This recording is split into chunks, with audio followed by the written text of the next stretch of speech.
Hello, everybody, and welcome back to the ASL. We're here with the round of 16 Group B. Getting started here soon. We've got a hell of a lineup. Honestly, one of the toughest groups to call today. Yeah. We were just talking a little bit off air about it. I mean, Best is a little bit inconsistent deep into these tournaments. So is Jaedong, but out of those two, I definitely would be favoring Best in terms of having a higher chance at breaking through to the round of 8. Jaedong has just been struggling recently, getting knocked out in the round of 24 and round of 16 quite a lot. Best similar issues, but has been able to break through to the round of 8 quite a few times.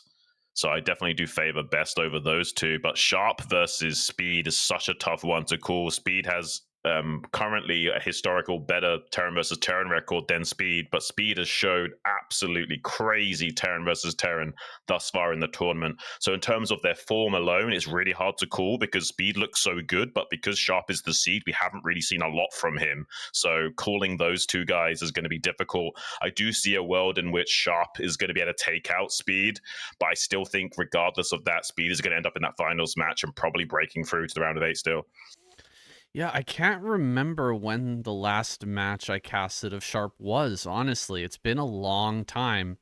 Had a very impressive performance last season in the ASL. Of course, earned himself this seed, but I'm very curious to see what his form is like. Speed has been in the best form we've ever seen from him, and he really does seem to be radiating confidence now on stage and in this tournament. So I really put Speed possibly going out first in this group, making it through into the round of 8 first. I know that's crazy considering the history of Sharp, and Jaedong and Best also long time players in the ASL and of course Kespa era. But this guy, we're seeing him on screen right now. He is incredibly strong, guys. The hype is real for Speed, and I'm on the train. Oh, absolutely. I'm on the hype train for Speed as well. I hope his speed doesn't dip below too slow, that the bomb doesn't blow up on the bus or something. It does seem like that's his play style, is just play as fast as possible. Seems to work out pretty good for him. He's just playing absolutely out of his mind lately. We haven't seen enough games out of Sharp to really call where these two are going to line up. We're going to have to wait and see in this game number 1 between those two in the Terran vs. Terran. Honestly, though, like, my money would still be on Speed getting out of this group. Like, he's just really strong right now. I guess it's possible Sharp is also going to be playing out of his mind. In terms of their ages, it's actually very similar. Sharp and Speed. Sharp is 32, Speed is 31, and both Jaedong and Best are both 35. So it's kind of the new up-and-coming Terrans are going to be duking it out, and they're going to have very similar mechanics and style. I'm curious how they're going to line up because Sharp is a very adept guy and is a very aggressive and able to keep up with some of these faster players. Maybe his style lines up well with Speed. All right, final predictions here, Xun. Who are you going to say makes it through to the round of 8? I'm gonna go with my heart and just say Speed and Best. Okay. Speed and Best. All right. I have a very soft spot in my heart for our one Zerg player in this group, Jaedong, but I don't think he can make it through. I'm gonna predict, just to be a bit of a contrarian here, I'm gonna predict Speed and Sharp. Although we haven't seen him for a long time, he was looking so good last season, and just assuming that he's kept up, I imagine we're going to see some great games out of him today again. Yeah, he did basically go all the way through to the finals and got knocked out by Sulky 4-1. Very impressive showing for him. It wasn't quite a royal road of a performance. He has been around for a while, but he hasn't really broken through to these higher echelons of play until the last couple of years where he's really been excelling. We'll have to wait and see if he's putting in the same amount of effort as he did the last tournament run. If he does put in similar levels of practice and has the similar levels of ambition going into this tournament, maybe he'll be breaking through as well. He better hope that Sulky gets kicked out of the tournament before the finals if Sharp wants to win, man. He really didn't seem to have the antidote to Sulky's play. I don't know if anybody does, man. Like, he's looking so good. Just watching him versus Light yesterday was insane. Yeah, Sulky just seems untouchable. I can see why people think the Zerg race is imbalanced when you watch players like Sulky play. It's like watching Flash play. It's just like especially back in the day, it's just like, what is even happening? Like they're able to abuse the race and the mechanics so much that it seems like they're impenetrable and unstoppable in pretty much any matchup. I think one of Sulky's weak spots is that Zerg versus Zerg, though. Maybe we could get another repeat of like a hero versus Sulky or something, and somehow Sulky gets dispatched that way. Yeah, somebody was asking me, who's the player most likely to take out Sulky in this tournament, and I said Hero, just because of that ZVZ matchup. It's so chaotic and explosive. Maybe Hero could sneak that away. Maybe could snag that victory, but Protoss and Terran, ZVP, ZVT, it's unfathomable to imagine Sulky losing in a best of 7 in the finals of ASL.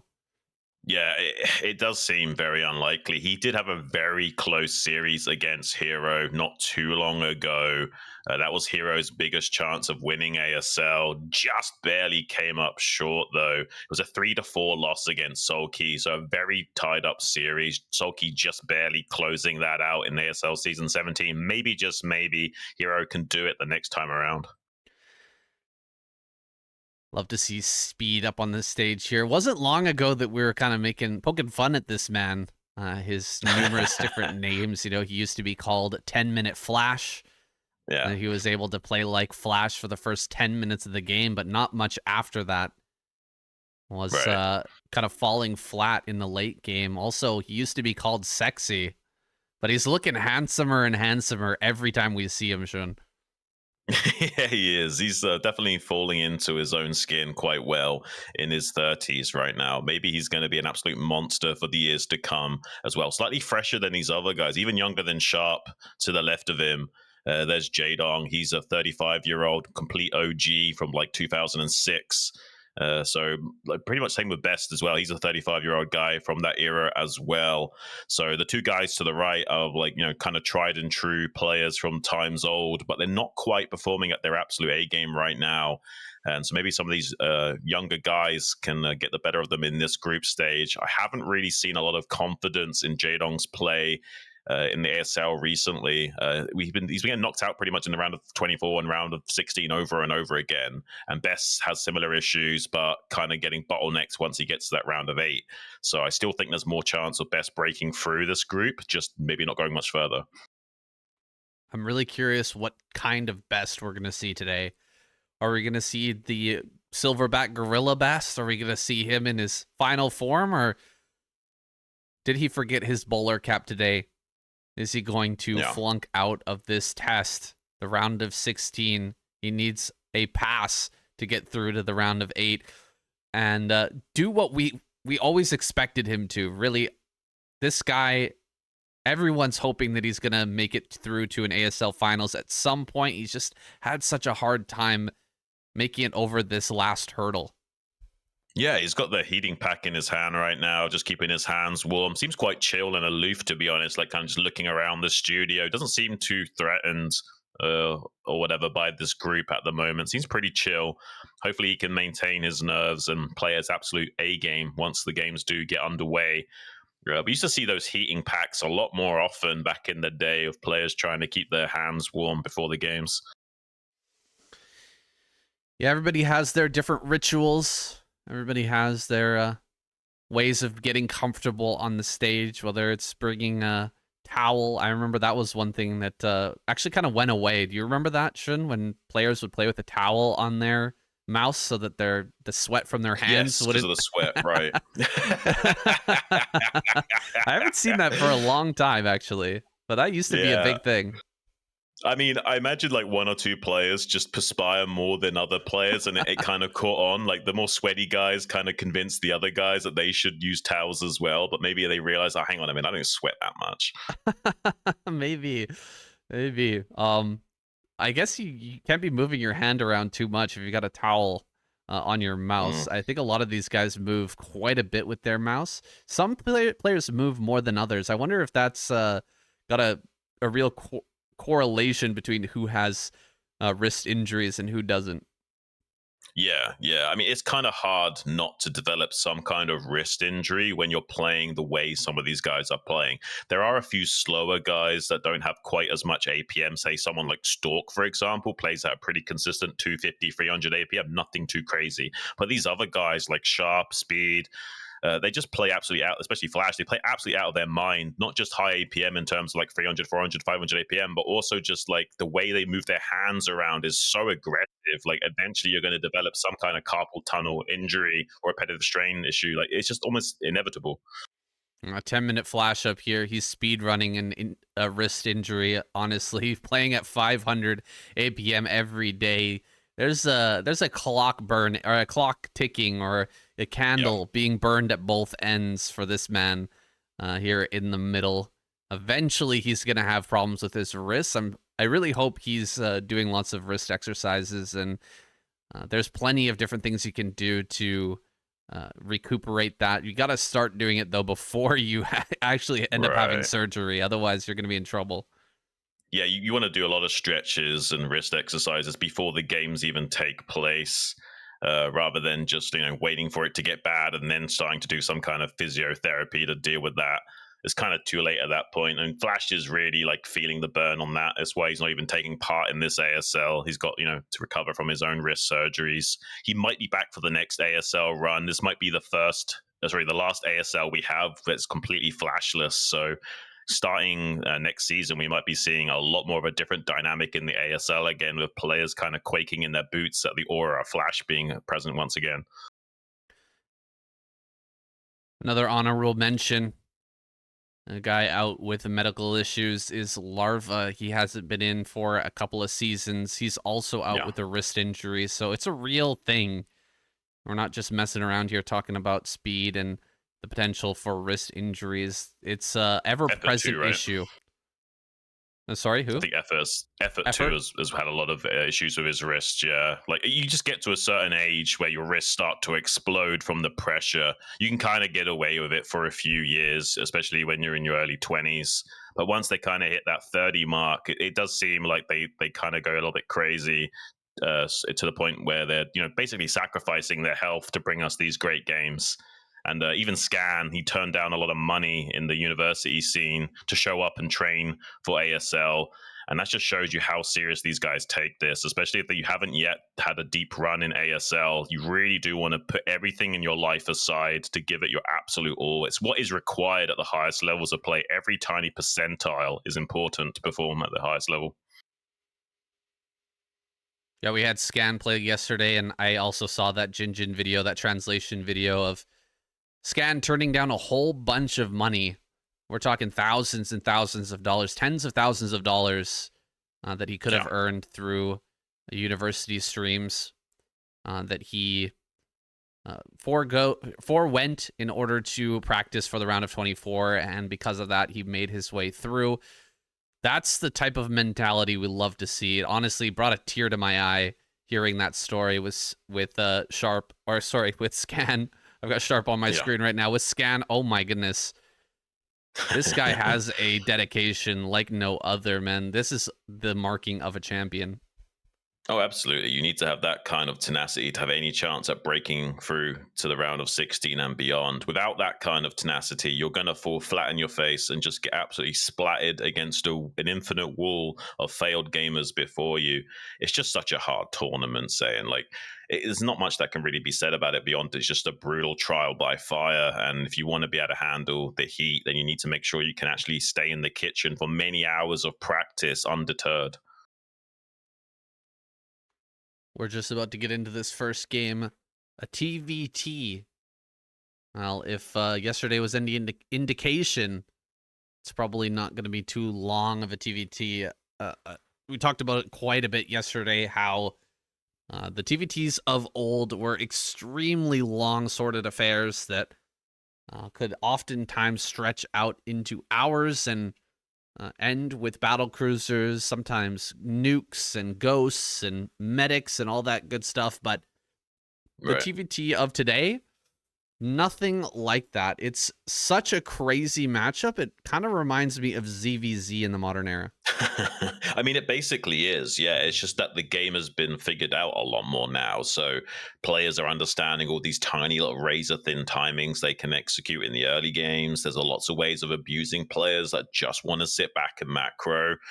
Light is one of the best guys at playing reactionary, though. So abusing him in the early game can be a bit of a challenge. That's why we saw such a dominant performance from him recently.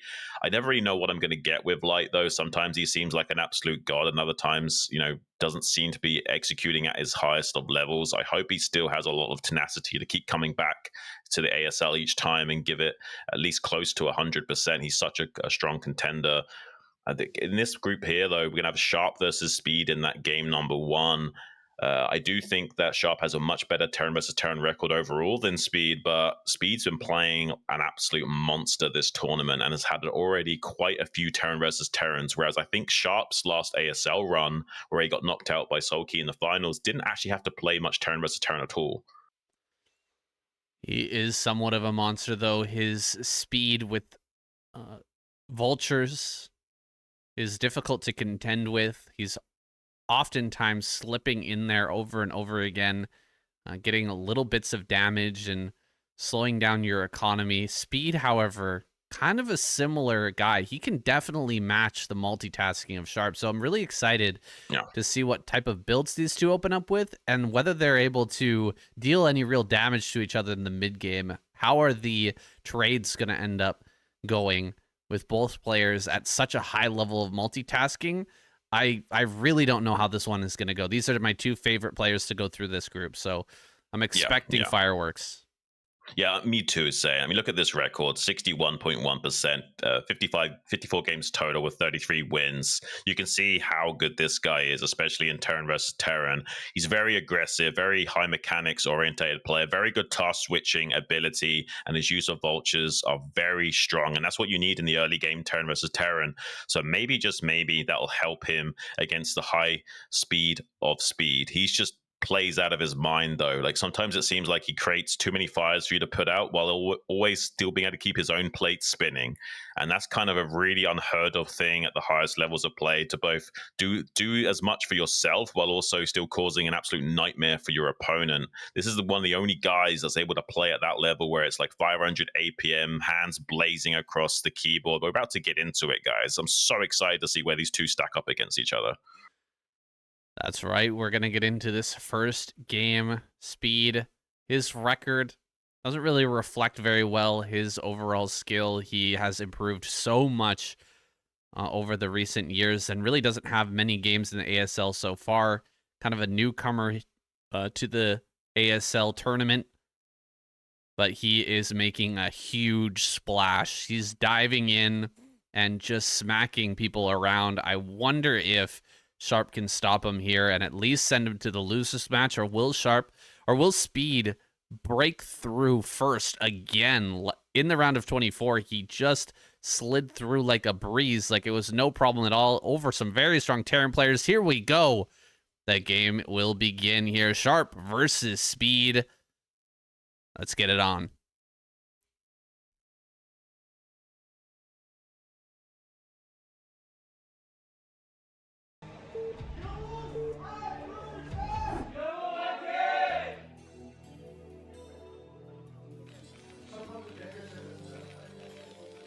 All right. Sharp spawning bottom right, Speed bottom left. We're here on Metropolis, and I can't say how much fun I'm having here. So this has been a absolute blast, and the round of 16 is shaping up to be just one of the best we've ever had. Yeah, I totally in agreement with you, saying I've got a little bit of a boyish grin on my face while I'm watching this. I can't believe I get to talk about it and watch it at the same time and bring you guys these great games. It's kind of like a dream come true. Really proud that we are here today, saying, and really thankful for all of your guys' support, even your criticism and your feedback. That's totally good as well. Absolutely appreciate it. All you YouTube commenters and everybody who's here in the chat live, thank you for coming out to watch this live broadcast.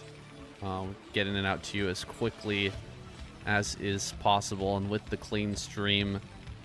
Shout out to Cruiser for making that happen for StarCastTV, and if you guys are able to support, go ahead and join up with the Patreon. It really does help. Makes things... Sorry. I was laughing at that picture in the crowd of, like, instead of Netflix, it was Sharpflix, like a TV series dedicated to Sharp. Like, he's the main character in this story. He just had me giggling. I'm trying to shield the Patreon, Xun. Oh, You're no, I'm laughing sorry, your, I'm sorry.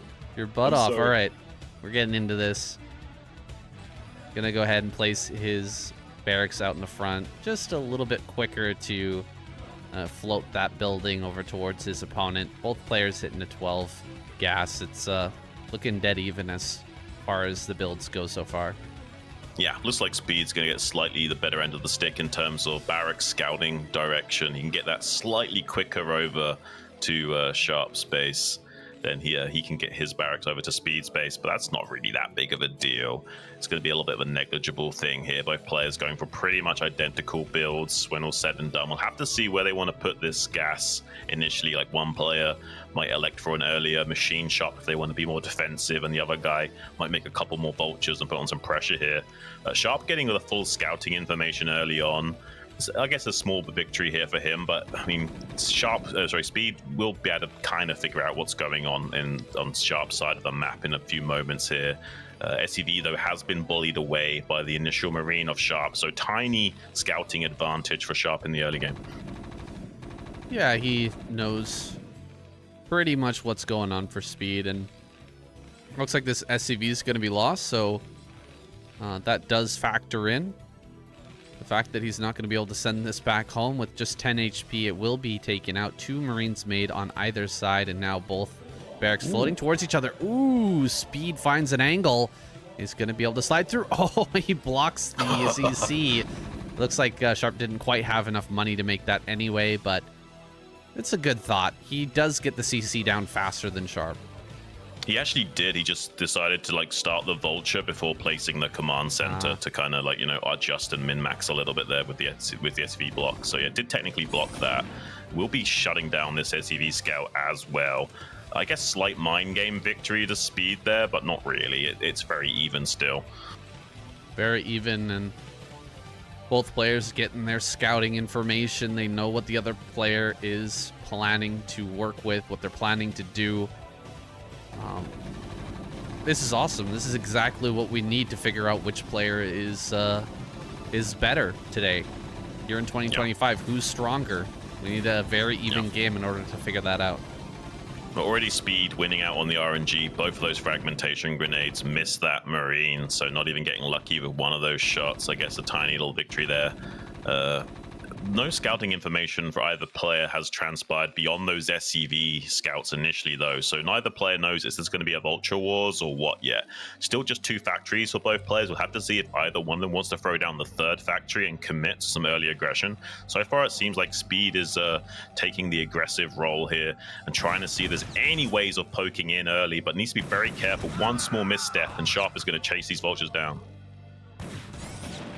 Coming in, gonna grab one of these SCVs. It's a dangerous game he's playing now. He lost one of the vultures, though. The second vulture goes down. Now he's in a serious deficit, loses 1 vulture, manages to get that 1 kill. But dude, 3 vultures, 2 Marines killed on the side of Speed, and Sharp only loses the 1 vulture. That's crazy good value for Sharp.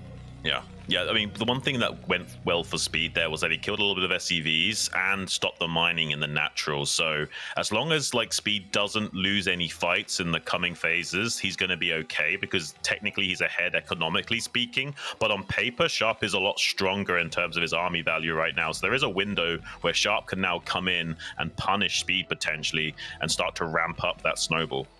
We'll see if he's able to pull his SCVs in time to get the repair going. The Speed really needs to do that right now. He goes for 2 Goliaths. Okay, this is a really smart play by Speed, getting these Goliaths out right now.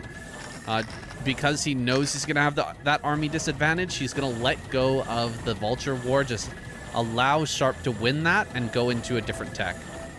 I like this from Speed. Like, usually you don't want to make Goliaths, but I actually really agree with these two early on Goliaths. He just knows there's no way of stopping some Vulture aggression from Sharp here, and it makes you way safer against the Vultures. Like in an early game with small counts of Vultures, you just don't have enough DPS to chew through those Goliaths, especially without mine connection. So I really do like that choice, and also gets rid of that barracks that can scout any tech advancements from Speed as well.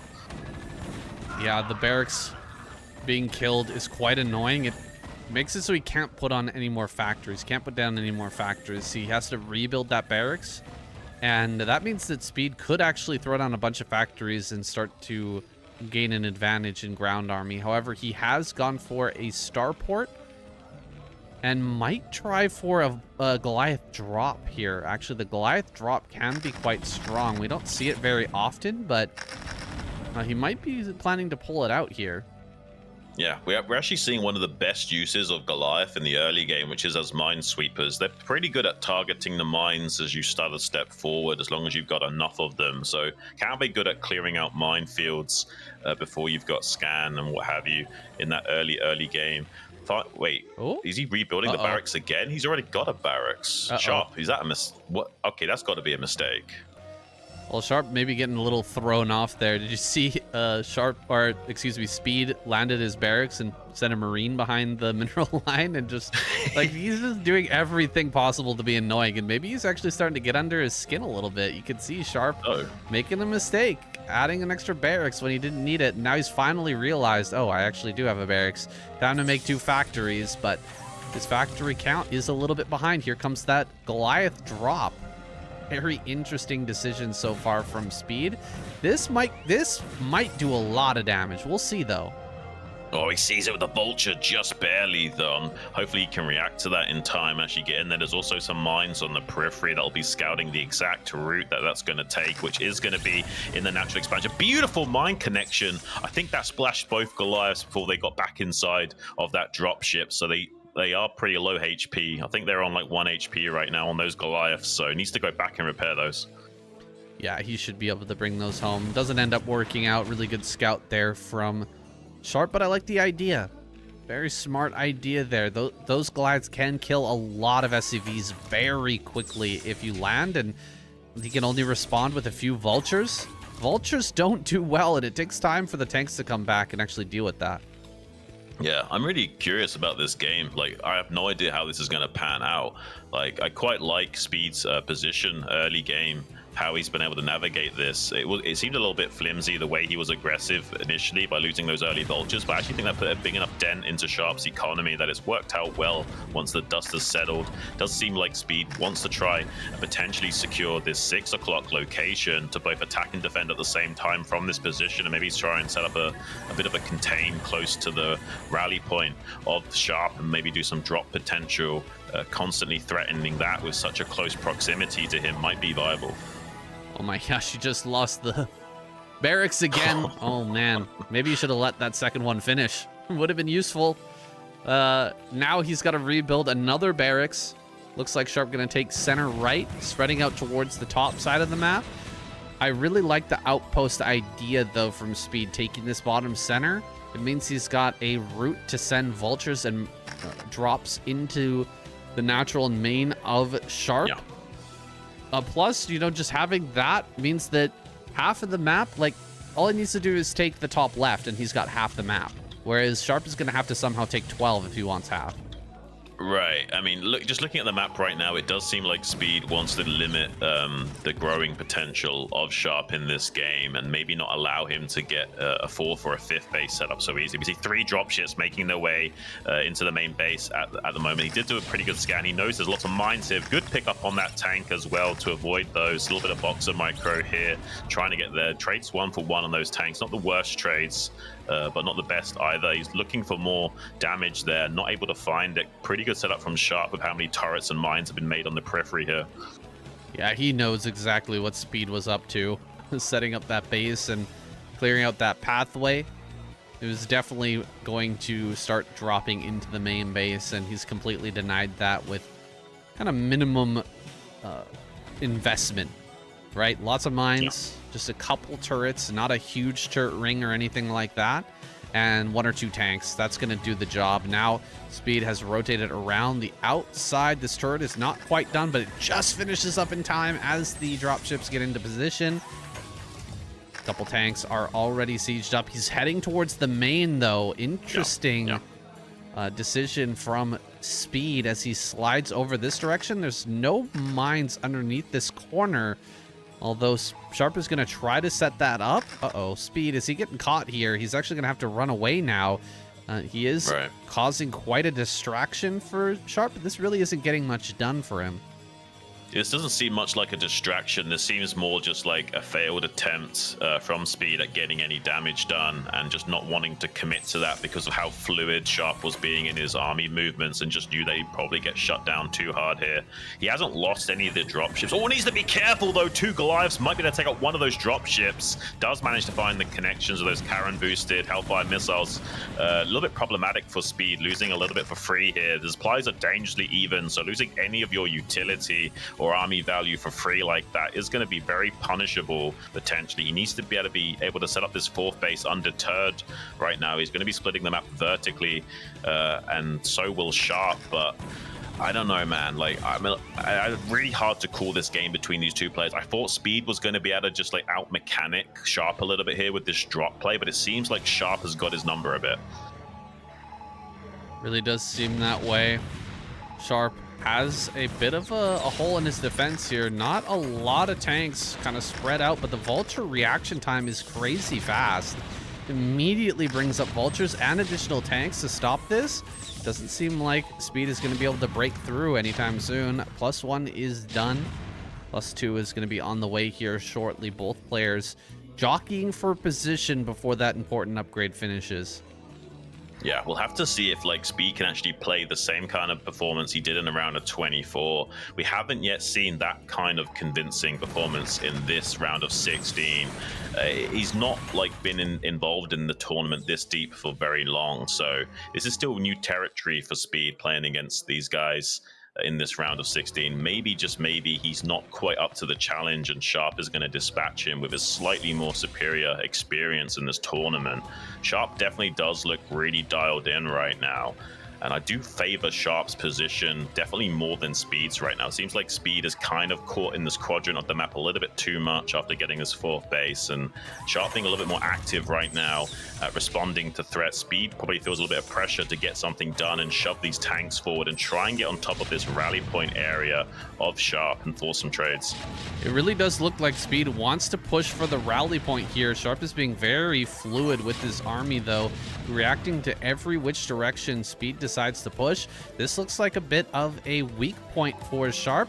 Let's see if Speed can break through one of these areas, because he does need to get out on the map, and he can't be losing the positional game this hard and hope to win in the long game. He's pushing right through a bunch of these tanks. 2 more here to the north. They will be targeted down. Reaction from Sharp pretty darn quick, but it looks very one-sided this trade so far. Still with a 10 supply advantage. Speed has been macroing like a machine. Where are those drop ships? I think they're over at center right, kind of moving around. No, there's no drops with this. Just a tank and a couple of vultures. 1 Goliath here as well. A nice little hit squad that will be able to deal with pretty much anything in low numbers. He'll have to bring back more in order to stop this from really dealing damage to him.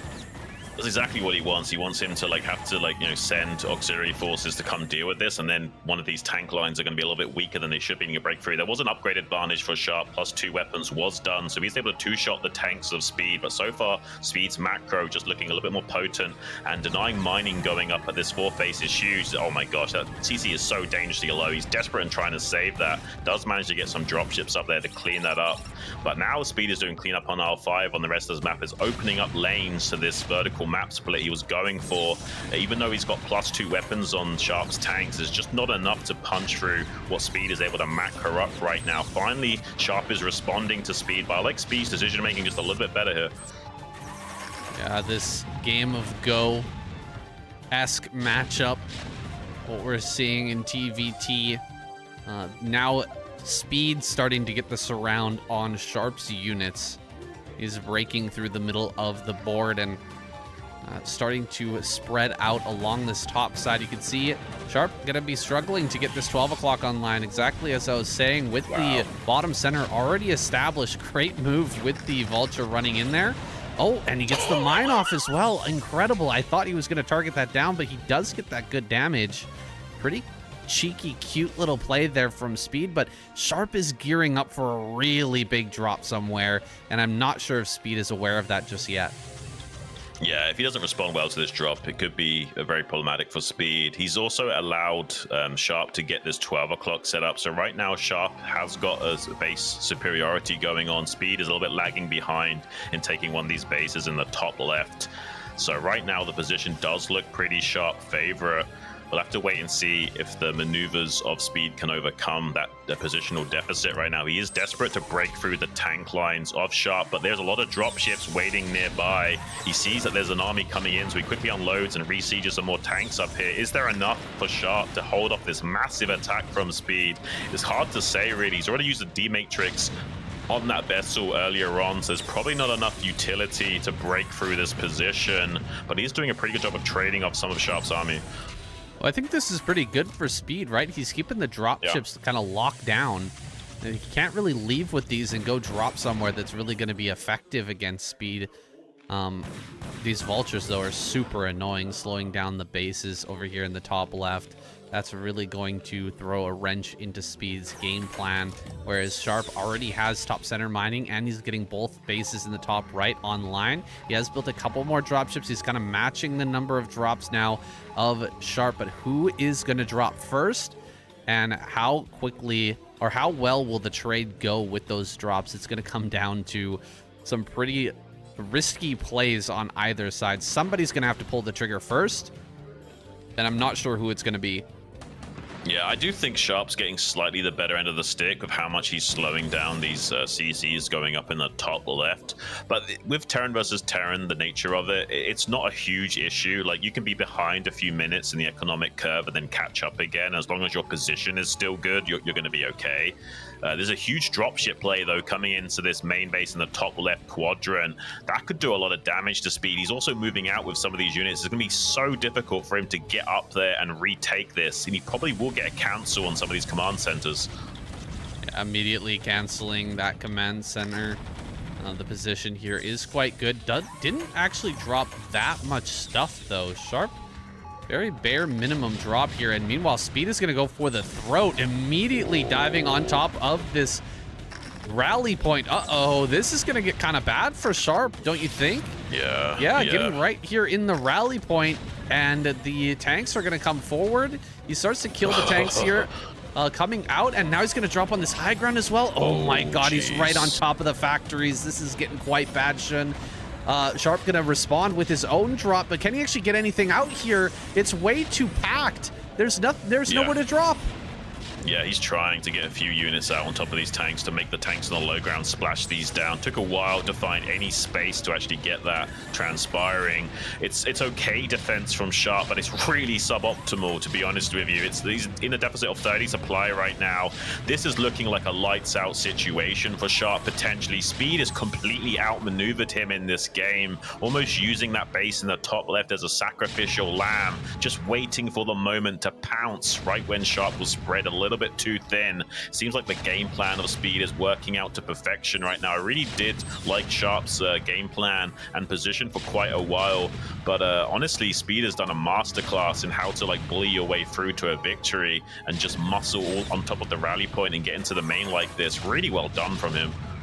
He was threatening that push into the rally point for a long time, and Sharp thought that he wasn't ever going to pull the trigger, but in the end just goes for it, slams down the hammer, and look at this. Sharp has to tap out. The drop is not going to cut it. GG. Speed goes to the winners match. Wow. I mean, kind of crazy stuff we're seeing. I almost didn't want to be right about this. I did have a really strong feeling in my heart that Speed was going to be getting the better end of this group. And it does seem like that might be transpiring here, guys. I really do love Sharp as a player, and he's also a pretty good guy on top of that as well. So it's a shame that he's not really performing right now. He still has a chance of redeeming himself. These other series are going to be best of 3, not just best of 1. So we'll be joining him in the losers match against either Jaedong or Best, who we're going to be having in the next match coming up here, guys. You know, I expected Speed to do very well. I'm not sure if that was even Sharp playing poorly or not playing at his maximum. I really do feel like that was just Speed having a very good read and putting together a game plan there. Maybe just a little point of weakness from Sharp, and he hammers it through immediately. Look at this. Look at this attack. Yeah. So well done here by Speed to just drop everything out. He saw the number of tanks here. He'd been gathering tanks over and over again for a very long time. He knew the drops were up in top left. That means that there's not a lot of mobility available to Sharp, and he can get away with pressing the issue here.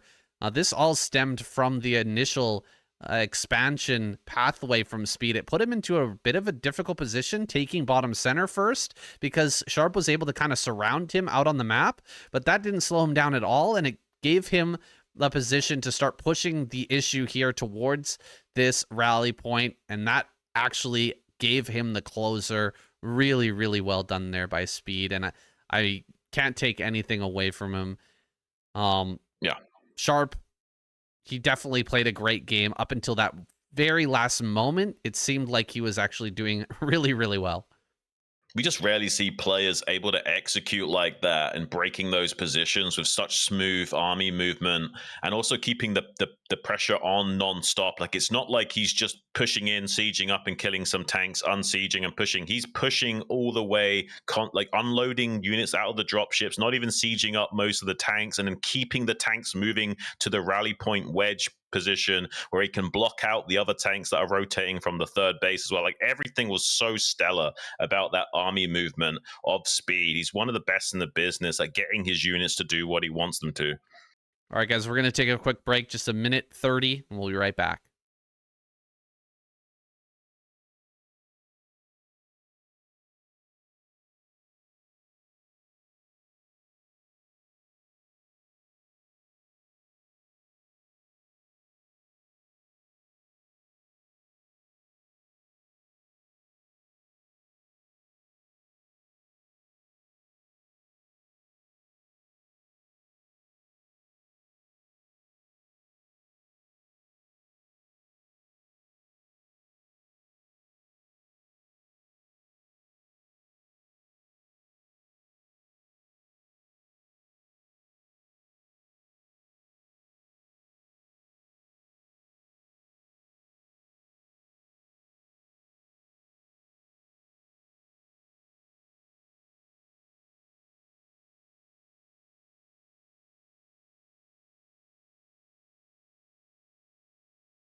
All right, we are back. Jaedong on screen here. Taking a look at his win record. Pretty impressive PNT record, but look at that versus Zerg. You know, this guy used to be such a god in the ZVZ matchup. It was Z versus Jaedong, right? That was the old Jaedong meme? versus Zerg. Yeah, pretty much. He had like it's 81% win rate versus Zerg at one point, I would like to say. Really crazy. It wasn't so much that he was just OP in Zerg versus Zerg. It's more that whenever he got an advantage, he would never lose. So all he would do is like play for these tiny little micro advantages in either the build order or early game execution. And once he had that tiny advantage, even if it's just one drone, he's going to snowball that into a win almost every single time. The only games he really conceded was when he didn't have an advantage to work with early on, and very slowly but surely got grinded down. We've seen Jaedong quite a bit in the recent KCM series that we do on my channel, guys. If you haven't seen that yet, go check it out. Saiyan KCM on YouTube. It's a great tournament. No mirror matchups in that tournament, and we do it every single week, Xun and I. But honestly, Jaedong's been playing very good in that tournament. Feels like he has a bit of grindiness mindset that he hasn't had for a few years. He's got like a little bit of extra motivation maybe that he's found. I wonder if he can carry that through in this game. It's now time for Jaedong versus Best. Let's get it started.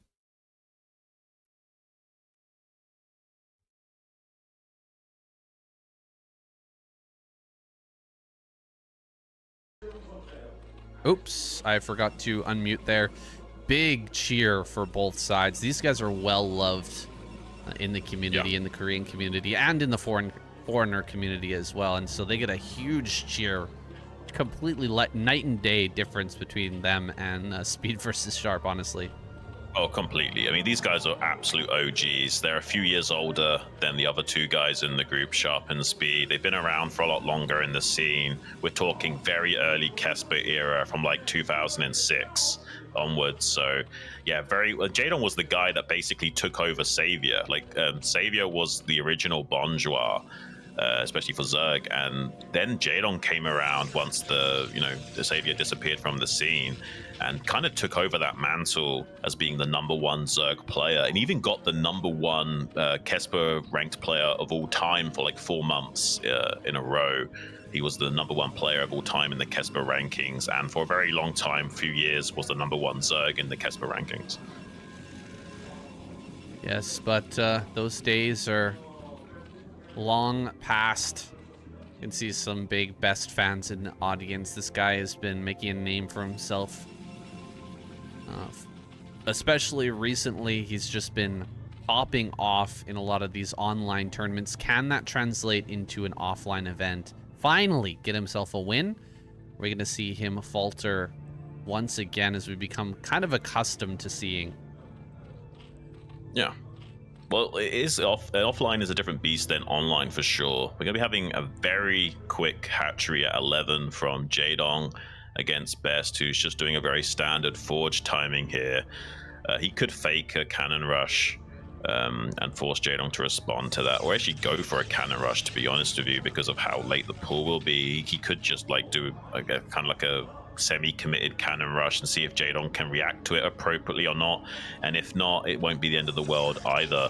So this is pretty a good move from Best no matter what. He's not really fully committed to making this work, but it might be able to pay off if he gets the pylon block. But Jaedong needs to hop over 2 drones successfully to actually counter this. Doesn't get that, unfortunately. He did slide over the drones, but then wasn't able to get them to stay on the other side of that pylon block temporarily coming in. Second probe arriving, so now he's feeling pretty confident that this cannon rush actually may be successful. Jaedong hasn't responded to this appropriately. Has got one of these probes sniped at least, but hasn't yet done enough damage to this cannon to fully defend this efficiently. No, he's not gonna. Oh, wait! He's gonna block him in. Oh my goodness, what a sneaky play. Gonna try and run this drone away. Can he actually get away here? He will get away. Trying to make this creep colony. Not able to get that creep colony started. Pretty annoying. Double creep colony to finally try to stop this. He actually cancels one of them. He wants it in range of the pylon. Very important that he gets that in range. He will be able to dive with these lings and at least kill this cannon out in the front. He's going to rely on the Sunkens to finish off that one in the back, though. There it is. The cannon finishes. Right. It's time to pull the trigger. Okay, he cancels, knowing that that's going to die. And so these lings will actually be sent across the map. Can Jaedong do any damage on the other side?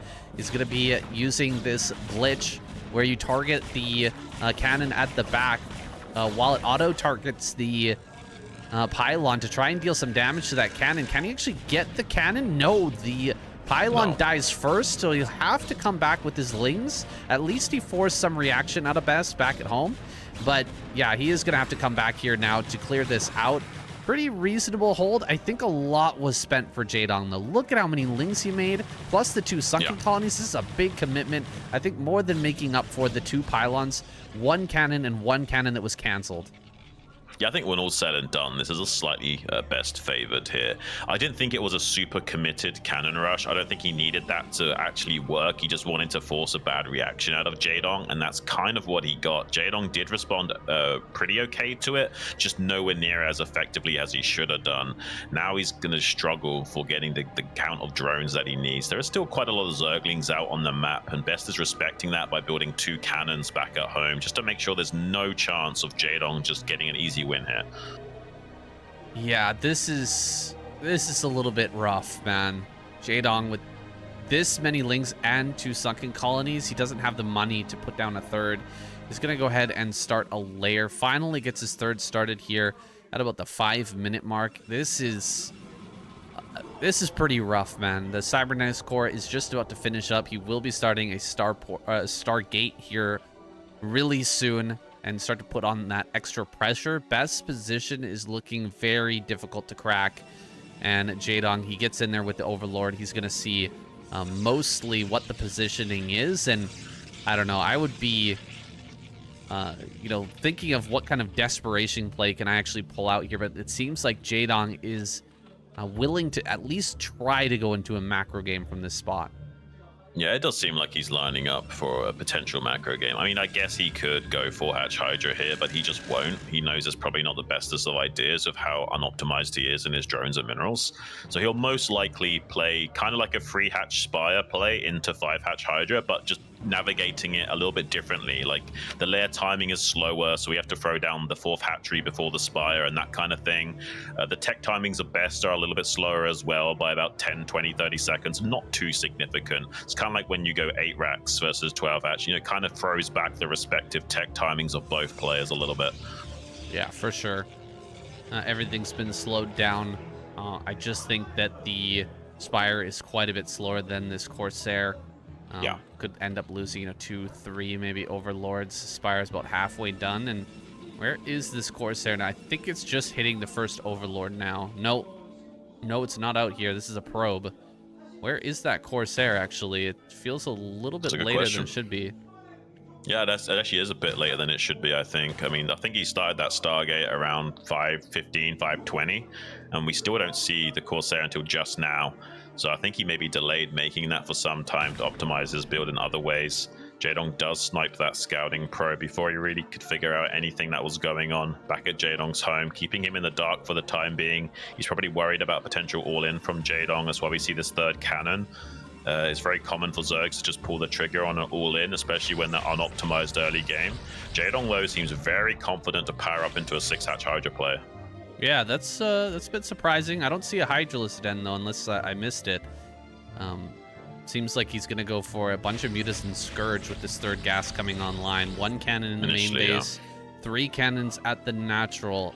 Is Best going to continue to make non-stop Corsairs and get +1, or is he going to try and make a Dark Archon? We've seen a lot of Dark Archon play from him, at least lately. Wait, is that another Stargate in the back there? We saw a click, but I didn't actually get a look at it. Yeah, and we actually see no Den still, so it is probably going to be more of an Ogre Zerg. I thought maybe just like 5 Mutas and 10 Scourge to kind of put on some pressure and control the skies a little bit, and then transition into 6-hatch Hydra, but so far no Den or Evo. So, ooh, he actually kills a Corsair! He does have a 2nd Stargate finishing up. The view distance of those Scourge is so low that he didn't see the 2nd Stargate yet, but catching one of those Corsairs is a big deal. Now he's scouting with the other pair and sees the Stargate, so that's a big scouting information for Jaedong. Now he probably will want to throw down that Den and Evo and not stay in the skies for too long, because even if he might be able to reign supreme temporarily with that 3 gas, eventually there is a lot more control favorability towards Best with that double Stargate and +1 production. Really good job getting in there, Jaedong, getting that scouting information. He's only made 5 Mutas, and so he must have a Hydralisk Den on the way now. Really did seem like he was going to commit fully into making a bunch of Mutas and trying to Ogre Zerg him, but Now that he's seen that double Stargate, he's even killing another Corsair. Dude, Jaedong is getting the better end of this stick. He's really is getting a couple of kills on this Corsair play. It slows down everything. You know, Hydrodon's not even done yet, so it's going to be very hard to defend if he was going to push out right away. But the longer he delays this, the more kills he gets on these Corsairs, the harder it's going to be for Best to push out. And he's going to get maybe another one? Not quite. Almost. Yeah, it's a really good effort, though, from Jaedong. It's not the highest levels of execution we've seen. Killer did a pretty good job against Bisu in how he was controlling the Mutas and Scourge to target the probes mining while the Scourge zoned out the Corsairs and got snipes. It's very difficult to execute that perfectly with the Corsairs running back to the safety of the cannons, but Jaedong did a pretty good job there, putting some pressure onto Best and kind of evening out the roughness of the early game. So now we've got a much more playable game state for Jaedong. And with this 2 Stargate kind of falling flat on his face initially, I give a lot more favorability towards Jaedong than I would have usually. It seems like he's just now going to get out a decent amount of Hydras right as the Zealot there starts to come out across the map. Maybe, just maybe, there's enough macro here for Jaedong to not get wiped out. But still, this attack from Best could do a lot of damage. That's a lot of Zealots, Xun. Not very many Hydras just yet. Hydras really do not trade well with Zealots when it's just straight up Hydra versus Zealot. Now Scourge are going to come in. He actually gets a couple more hits. 2 more Corsairs go down. That's some really sloppy control from Best. Taking this fight, losing more Corsairs, he should be able to kill all the Overlords and wipe out any Scourge that come in with this many Corsairs, but he just hasn't been able to do that. Right, yeah, I mean, honestly, like, this does look more and more Jaedong favored as the game is progressing. I was a little bit worried for him with that early game, the way it went down, but yeah, this is not looking ideal for Best. Now Best is a real question, like, do I want to stay on 6 gateway and take a 3rd base and risk it, or do I need to go up to 8 gateways and power up right now, because I've not done any damage to Jaedong. I've not even killed Overlords with my 2 Stargate Sair investment. So yeah, Best is probably not too comfortable right this second. It's good that Best still has this little bit of roaming army left. Otherwise, I think Jaedong would have come across the map and forced a bunch more cannons out of him. There's not... because he went double Corsair, or double Stargate, made so many Corsairs, he's just had to delay his storm by a lot. And so if Jaedong were to push in right now, there might not be a storm ready and waiting for him. He has a couple of Templars out now, but do they have energy? Do they have storms? We're not entirely sure. It seems like, though, with this roaming army, he is going to be able to buy enough time to where he won't have to build a huge amount of cannons just to keep himself safe. Yeah, he should have at least 3 storms available to him with how long it's taken for him to come in. Mutas, though, are going to come in. A preemptive storm tries to zone out those Mutalisks, but he will be killing at least one of these High Templars. Tries to get a second one. Barely won't be able to do that before it gets off the storm onto the Hydras coming from the south. Pretty good, though, from Jaedong. He's got rid of 2 of the Templars, and some of the storm potential of Best means that Best won't feel so comfortable coming out to take this 3rd base for quite some time. He's going to power up into 9 gateways worth of production before even thinking about that 3rd base. And that's very expected with the current game state. It's just too difficult to expand with any other way. He needs to be a little bit more aggressive. And Jaedong, oh, he actually does get a Zealot slipped in there. Jaedong trying to block the ramp with some Lurkers. And he catches the drone transfer and gets a couple of those kills. So even though he's not able to shut down this 4th base of Jaedong, that's something, I guess. But now, I mean, just look at the scaling of the army. Jaedong just looks so far ahead in most metrics. He's still technically on Battle Zerg, but that doesn't matter. As long as the Protoss player doesn't have a 3rd base online, you can stay Battle Zerg for a very long time. Yeah, for sure. He can definitely stay Battle Zerg here if he wants to. Now with that 4th gas online, though, he could absolutely transfer over into a Hive play and really start to get those high-tech units out, get some Defilers out, and punish what should be a pretty late Dragoon push. You can see the Dragoon number is not that high. Best is going to try and take a 3rd base right now while distracting over here on the right-hand side. Getting all this army cleaned up, now Jaedong can really focus on putting on the pressure. He can come across, set up Lurkers everywhere, and just kind of contain Best on 3 bases. We'll see if that's his game plan or not, and whether he wants to get into this Hive either. Yeah, I'm really liking this clinical approach from Jaedong. It was a really great job at the 3 o'clock to pin in those zealots by morphing lurker eggs on the ramp towards the north, so they were just stuck there and could get cleaned up by the rest of the Hydra force. Now the supplies are an advantage of Jaedong by 10, and he's got a lot of lurkers starting to rain down towards this rally point. If he can set up a bit of a semi-contain here and keep Best locked in, he's going to feel so good about his transition to Hive on 4 bases. Definitely favoring him so far in this game. Pretty big storm on those Hydras, but we're going to need to be seeing a lot more of that for Best to kind of equalize. Has got a shuttle sharking around to help that DT into the main base of Jaedong. I think there's some forces here, though, for Jaedong to clean this up. Oh my goodness, is there ever. A whole bunch of Hydras here are just going to be able to gun down these Zealots immediately. The Corsairs are falling as well. That's getting a little bit outclassed, man. Jaedong is absolutely everywhere, and he's handling all of these plays with ease. This DT will eventually be tracked down and killed. Looks like Jaedong can't hold this kind of soft contain here at the front. At the bare minimum, that will be pushed back, but honestly, I'm loving Jaedong's play so far, and look at his overall advantage in terms of supply. 173 to 143. That's crazy, but will this DT actually get some damage? It's managed to avoid being detected here for so long. He might actually get in here and do something finally in the end of the day. No, Jaedong spots it. He's going to shut that down. Why did I even doubt him? There it is. He's definitely outdoing himself this game. Like, he really does seem like he's been grinding like an absolute madman. It's been a long time since Jaedong managed to get through to the round of 8. If he does it here today, I'm going to be so proud of him. It's been a long time coming. Right now, though, they're surging forward, trying to force trades with the Zerg player. Just wants to get as much surface area with these Dragoons, storm, and then back out. Just keep trading cost efficiently as possible while maintaining a count of roughly 2 control groups of Dragoons in his main battle force here.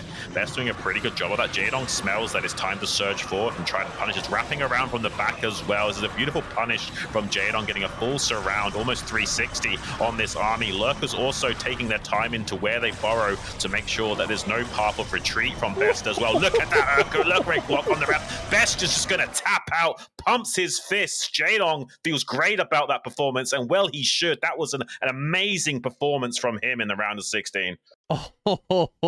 Should.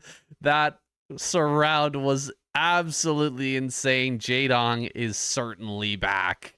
This guy has had that killer instinct and the hunger for another deep run in the ASL. Kind of since last season, we've been seeing him grinding a lot, playing very well in KCM and not giving up, putting in really hard work to win, even in that tournament. And now he's here, laser focused on that round of 8. He's going to the winner's match.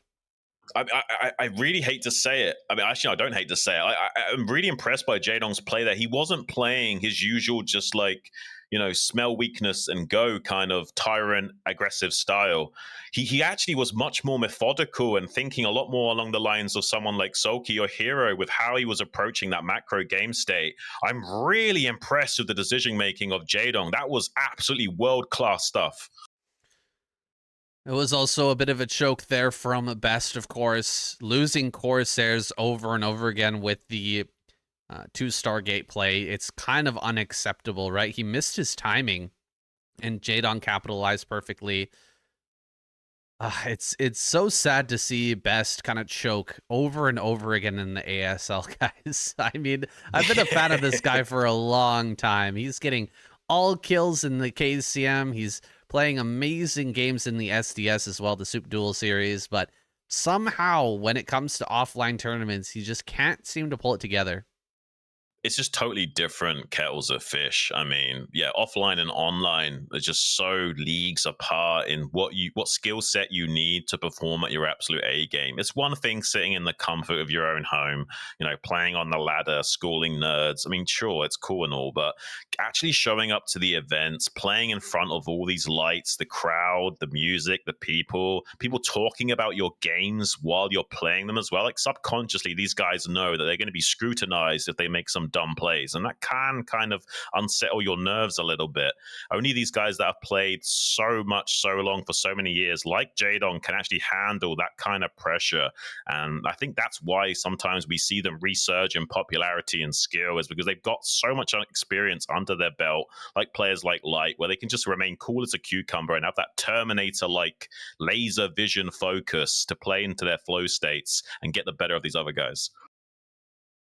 Yeah, for sure. This guy, Jaedong, I mean, what can you really say about him? He's an old legend who, in the modern era, has kind of, it felt like he lost that drive, really. It felt like he wasn't really in it for the win, or that he didn't believe that he could actually take it out, or that he didn't have the will to practice as hard as he used to. But it really does feel like that will has come back. And I can't wait to see this next match between him and Speed, dude. I am such a big fan of both of these players. I would have been just as happy to see Speed versus Best, but I'm really glad we're getting a TVZ here. Yeah, I really want to see where these two are going to stack up. Speed is an absolute monster in his mechanics and execution recently, and his decision making seems pretty good too. I was really proud of how he played against Sharp in that Terran vs. Terran game #1. We're just seeing a couple of the Korean commentators chugging their brewskis over there, enjoying some nice sweet energy drink with extra protein, it seems, as well. So maybe it's, slightly more marketed towards the guys going to the gym or something. Definitely a lot of people in the crowd drinking. There's even a Gunners Arsenal supporter right there. I like that team as well, so props to that guy. Unclear what kind of protein these drinks actually have inside of them. I'm kind of curious about that, actually. Generally, when you buy protein, you actually get an idea, like, is this from milk? Is this from meat? Is it from soy? What kind of beans are they putting in that pro drink there for Hot Six, I wonder? Yeah. I mean, I don't know what's in that, but I imagine it's probably healthier for you than the Monster Energy drink, at least. Who knows?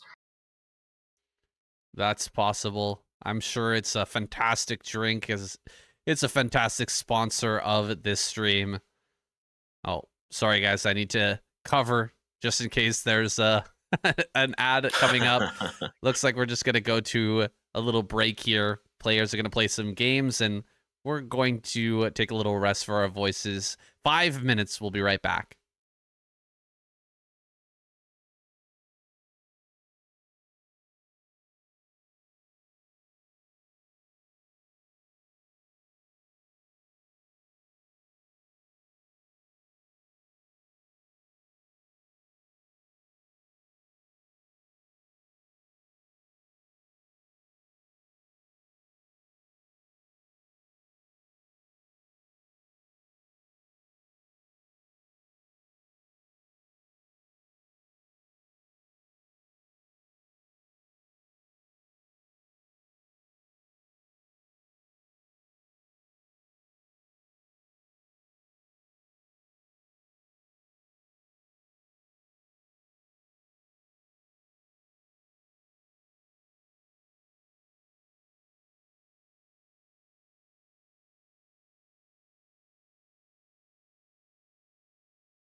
The long sleep is over. The wait has finally ended. Jaedong seems to be back in the form that we expect from him. The old legend here takes the stage against Speed, the up-and-coming Terran player, this guy who we've been so hype about. Yeah. I don't know even if the old Jaedong could take down Speed, honestly. This guy is something else. He's an enigma. Well, I don't know about that, but you might be onto something. He does play absolutely out of his mind, saying. I mean, in the round of 24, he did seem like godlike levels of task switching ability, just stomping out the competition and making it look easy. Though Jaedong looked like an absolute monster against Best. Maybe Jaedong is also in the form of his life right now. He's very old. He's 35, but he's playing like an absolute madman still. His wrists are still attached to him as well. So who knows what he's capable of, guys. We're all getting up there in age, that's for sure. Jaedong, no different. Can he still perform? Can he still break through into the round of 8? I'm honestly, I'm not sure who to cheer for here. I want my prediction to be right, but at the same time, I love Jaedong so much. I want him to do well. You pick one, I'll take the other. Whoever wins here, it's going to be a fun match. Speed is such an interesting player to watch. He is so aggressive, so crazy. We're jumping into this game, guys. This is going to be incredible. Here we go. Jaedong, Speed. Let's get it started.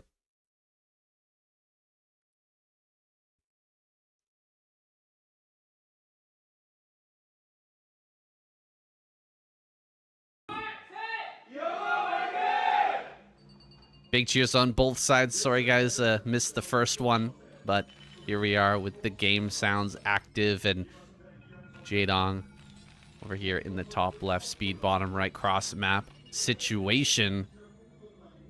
What's going to be the opening here for Jaedong? Is he going to risk the 12 or an 11 hatchery play? Will Speed go for an 8 racks to start things off? He can be hyper aggressive, man. He can also play a long game. He's no longer 10-minute flash. This guy is the real deal. He's going to stick around till late game and push you to the absolute limits of your multitasking ability, even at the 40-minute mark. I mean, being that 10-minute flash moniker for so long, I think did teach him a lot about the game. I mean, the first 6 minutes are the most crucial. If you watch your replays, guys, the first like 5-6 minutes is where you probably lost the game, not the decision making you did at 20 minutes. It's usually the first few minutes of the game that are the most crucial. If you can nail that first 10 minutes of the game, like his moniker suggests, that's going to put you into a very good game state for those late game scenarios. And as he's progressed as a player and gotten better and better decision making, better and better understanding of the game, who knows what limit this guy can attain. He might even become the next Bonjour in a few years' time. Who knows? Absolutely. I'm looking forward to it, man. He's definitely got the dedication. Speed is going to be opening with a 1 racks fast expand. Most likely a 12 hatch coming here for Jaedong. Very standard openers on either side, so none of that early aggression that I was talking about earlier, but you know, there's still lots of room for gameplay here. There's still lots of room for naked marine pushes and all kinds of craziness that could come out of Speed. I'm curious if we see a cross-map drone scout here from Jaedong, which I think is likely just because of the potential of 8 racks and BBS. Yeah, there's the drone going into the center of the board. I did think he was going to cross-map scout here. I certainly would against Speed. Yeah, you want to get in there and see exactly what he's up to as soon as possible. It's not like that he's a one-trick pony or anything, that he won't, or that he's super likely to go for that. Wait, the drone? Hello? Drone heading down to bottom left. Yeah. Well, do you know what's so funny about that is he's also paranoid that Speed is doing some kind of weird play where he needs to check the main bases and doesn't want to commit the Overlord. So Jaedong is playing like so cautious right now. He knows there's potential shenanigans coming from Speed and he wants to avoid that at any cost. So he doesn't scout the natural, goes all the way down to bottom left just to make sure that there's not something sitting there. And he will see that it's indeed Speed spawned in the bottom right some early Marine pressure. Is going to come across this map. He wants to at least push away one drone from the natural.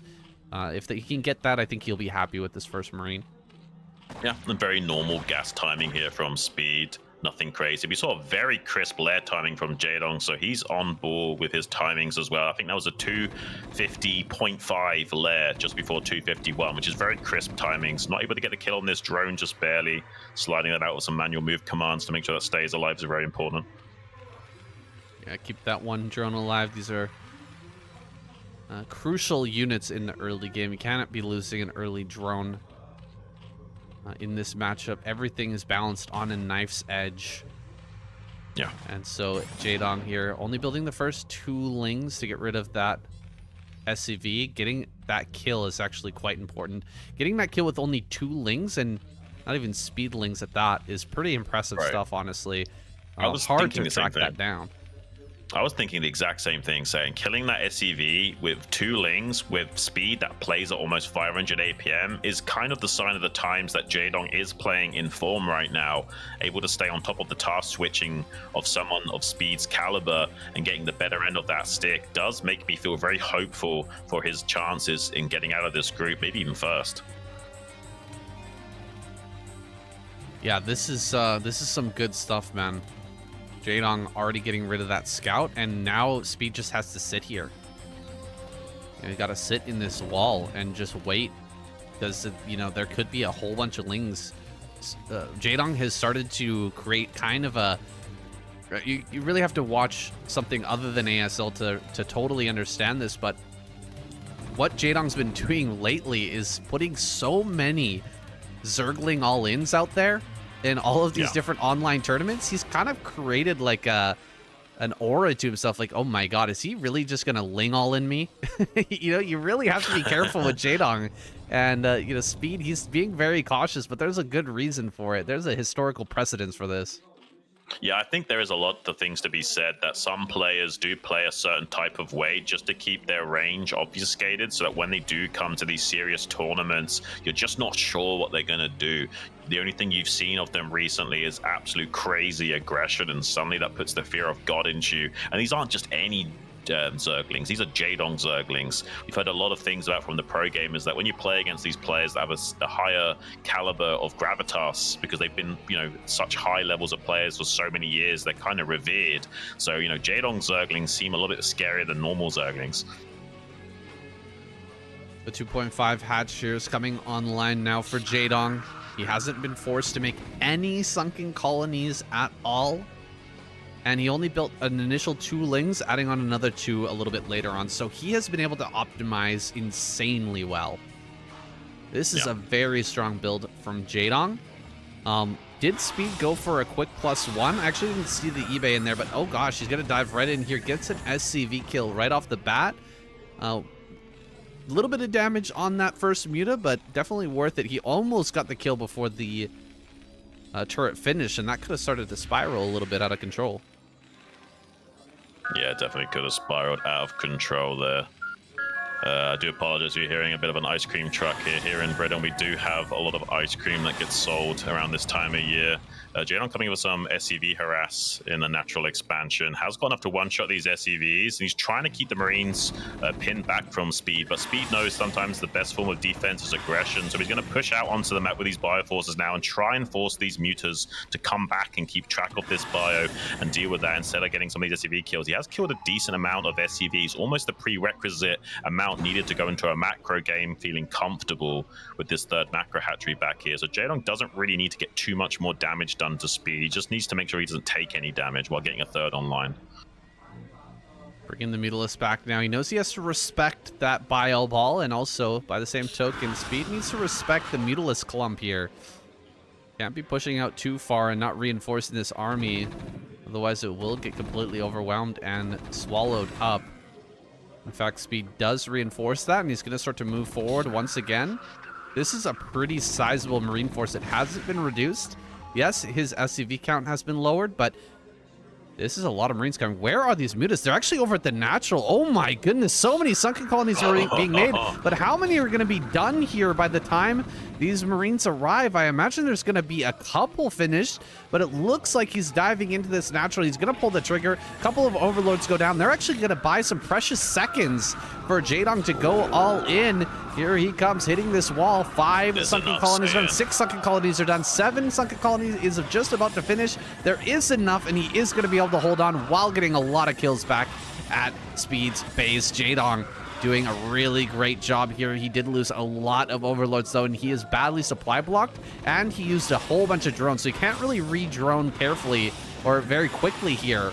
He really needs to get a lot of damage with these Mutalisks. Jaedong has not really thought about transitioning right now. He just wants to do as much damage as possible right here, right now. Maybe even enough to kind of close out the game. All things considered, he's killed so much of the economy of Speed. Has lost quite a lot of these Mutalisks, but it doesn't really matter. The amount of damage he's done is like almost unparalleled in this matchup at this stage in the game, about winning the game outright with an all-in muta play.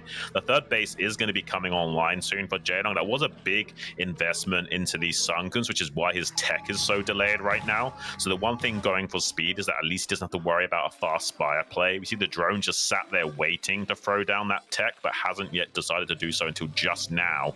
So, I mean, Speed's got that going for him, that Jaedong won't have a super fast tech to work with, but it doesn't really matter. Like, I mean, he's lost so many SCVs and units.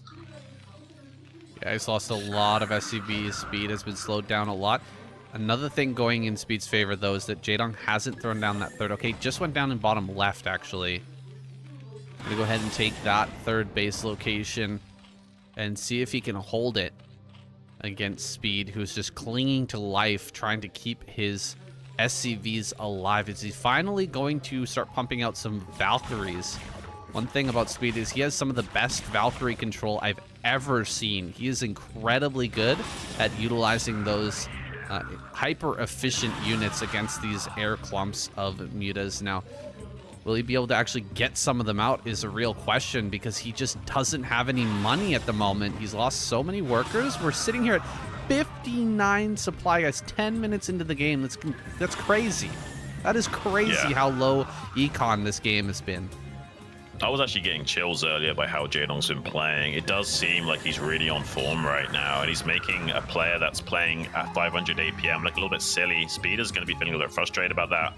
Wants to come out onto the map. He had the barracks production to do that. I mean, 4-racks usually allows you to come out onto the map, and he hasn't been able to do that at all, really. So it's just kind of a testament to just how well Jaedong's playing, even coming in and sniping a few of these medics. There's no irradiate just yet. It's about to finish, but it's not quite done.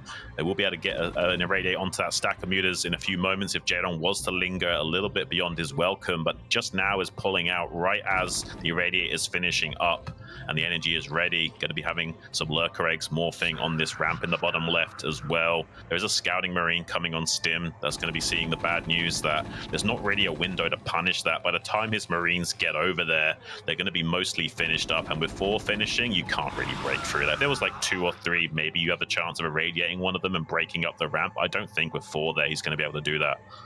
No, I don't think he will either. It's nice to see Jaedong just make a full wall with all of those lurkers. We've seen quite a few players. Oh my gosh, he's going to get this vessel. No way. Wow. That's crazy. Big mistake from Speed there. Big mistake. We've seen quite a few instances of Zerg players losing because they didn't have the full block on the ramp, right? And it's just funny to see Jaedong fully block that with 4 eggs just to make sure 100% nothing's getting up there. Yeah, almost guaranteed safety for him. Nida's finally coming out as well. Jaedong just looks so good right now. I mean, even on supply, been trading pretty good all game long, even sniping a vessel there for free. Everything is going Jaedong's way for the time being, at least. Maybe Speed can find something in this game later on, but right now it definitely looks like Jaedong's game to lose. What a wave of drones that was just made by Jaedong over there at the main base. He's gonna transfer those through the Nidus the moment it's done, and oh my goodness, what a crazy economy he's gonna have here. Does need to start to stack these lurkers up a little bit, but not nearly as important when there's only 1 vessel. One vessel is going to take a long time to chew through all these, and oh my goodness. Okay. No. Can you imagine? Can you actually imagine if he lost another vessel for free? Like, he'd probably get clowned on a little bit by the other pros making mistakes like that. Starting to get it together, though, is Speed. There's a lot of forces down here in the bottom left. He did irradiate 2 of those lurkers, and now just 2 lurkers remaining on this high ground. Speed can actually break this if he goes for it right here, right now. The defilers that can come through the Nidus Canal, but he might just barely be able to break up this ramp in time. But it looks like Jaedong has some reinforcements coming with some mutas and lings to keep the Marines pinned at that ramp. And the lurkers are slightly far enough back that he should be able to hold on to this. Beautifully done by Jaedong, just barely hanging on by the skin of his teeth. There was a tiny window there for Speed to punish, and he managed to close it on him. Wow, and he gets all the vessels as well. No way. Incredible control there. Really fantastic play we're seeing here out of Jaedong. He is handling this like a god. I really didn't expect him to be able to put up a fight like this against Speed. He hasn't been able to secure that 3rd base just yet, and Speed is still powering up. He can sit here on 2 bases for a very long time, and as long as he denies the 3rd base, he could still be in a reasonable position. I just feel like Jaedong has built so many drones. He's going to have such a massive economy. If Speed doesn't get in here with some sort of drop or something crazy to bust through, I don't know if Speed can win this game. It's going to be a really hard slog. Here comes the first Plague. No, he does not have Plague just yet. Yeah, I mean, maybe if he had a round of Firebats, D-Matrix on the Firebat with only 1 low HP lurker under that Dark Storm, maybe there's a way of getting up here and punishing, but I just don't see it happening. Like, Speed just looks like he's being a little bit outclassed right now. The windows have closed for him to punish Jaedong. Jaedong's now going to be getting his 4th gas online pretty much undeterred. It seems like he's got enough utility available to him to keep cycling units through these Nidus canals more and more to, you know, establish this base in the bottom left expansion area. Once he does get these additional macro hatcheries online, he's going to try for an eraser trick here now with Speed. But look at Jaedong, he's just prepared in every fashion for whatever Speed tries to get going here. It's going to barely kill that lurker outside of the Dark Swarm, but with more and more Defiler play coming down here, it seems like he actually is going to potentially keep this 4th base. Ooh, the mutas are going to try and dive on this vessel. He will get the vessel, but the Defiler, okay, goes after that Plague, does get the Plague on top of a lot of these Marines, but Stim right past Speed is still in this game, guys. No doubt about it. He's going to get the cancel here. He's slowing down this 4th base. It's still not looking great for him, but look at these snipes, dude. Speed is pretty darn good. Wow, he's a pretty good gamer. It's just that Jaedong is also playing out of his mind. And look at these round of Firebats as well. Exactly what he needs to get under these Dark Swarms with just 1 or 2 lurkers holding the line. There's nothing under that Dark Swarm right now. Jaedong's in a little bit of trouble. Needs to try and establish control of this 4th base location. D-Matrix coming down on the Firebat. Tries to get a ramp block. Not able to do so, but these Zerglings can still kill all those Firebats. D-Matrix doesn't protect you when you're on low HP like that. So it still takes out all of those units pretty efficiently, does Jaedong, and is slightly ticking ahead of supply for the first time as well. And a lot of Ultralisks are going to start pouring out of the macro of Jaedong. If he does get this 4th gas online, that's 1,200 gas a minute. That's 6 Ultras that he's able to produce every minute, along with as many Zerglings as he can muster with that lava as well. Really problematic for Speed to deal with. He wants to get in now and cancel this hatchery yet again. He can't allow this 4th gas to finish, and I think he has to.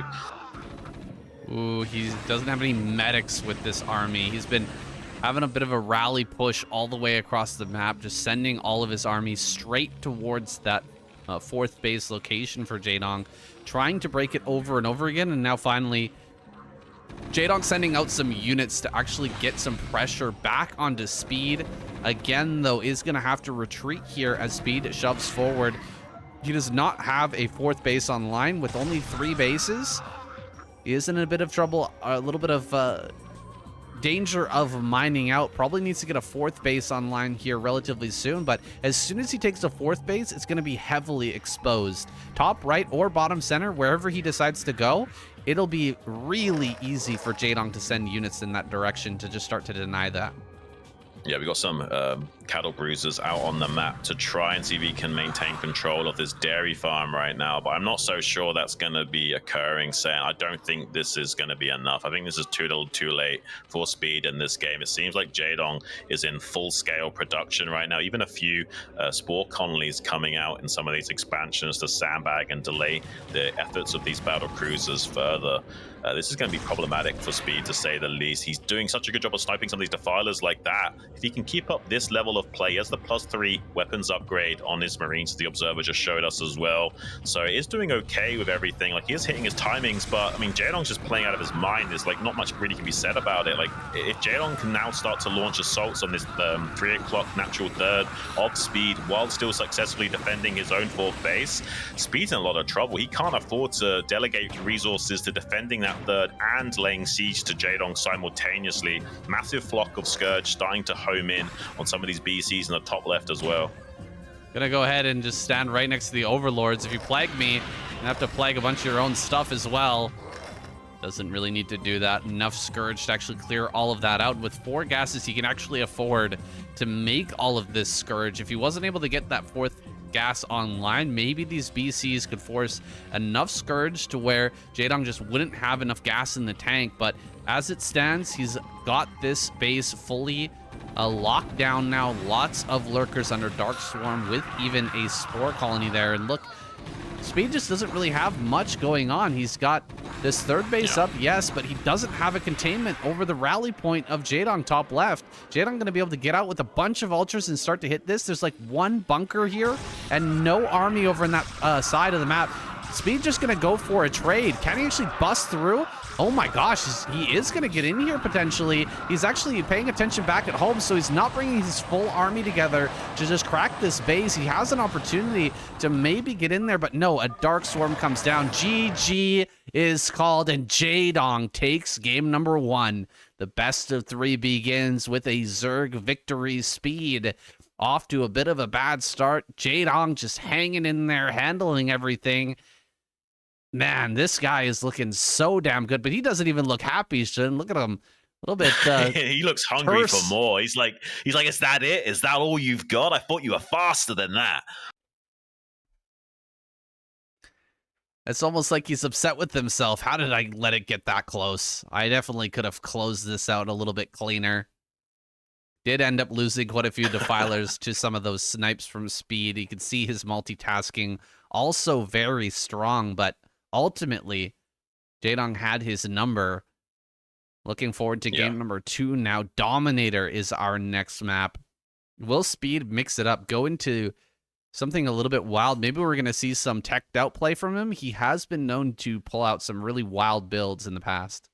Right, I think he does need to get a little bit spicy here to get the better of Jaedong. It's just a question of what, and what is going to get under Jaedong's skin and be undeterred enough. I mean, we saw a cross-map drone scout from Jaedong in that last game. He's definitely thinking tentatively about all the possible range of shenanigans Speed could throw his way. It's going to be difficult to get something that's actually going to surprise Jaedong. We're going to be jumping right into game number 2, though, guys. I'm really excited to see how this best of 3 pans out. It's Jaedong versus Speed in game number 2. The map is going to be Dominator. Let's get it on.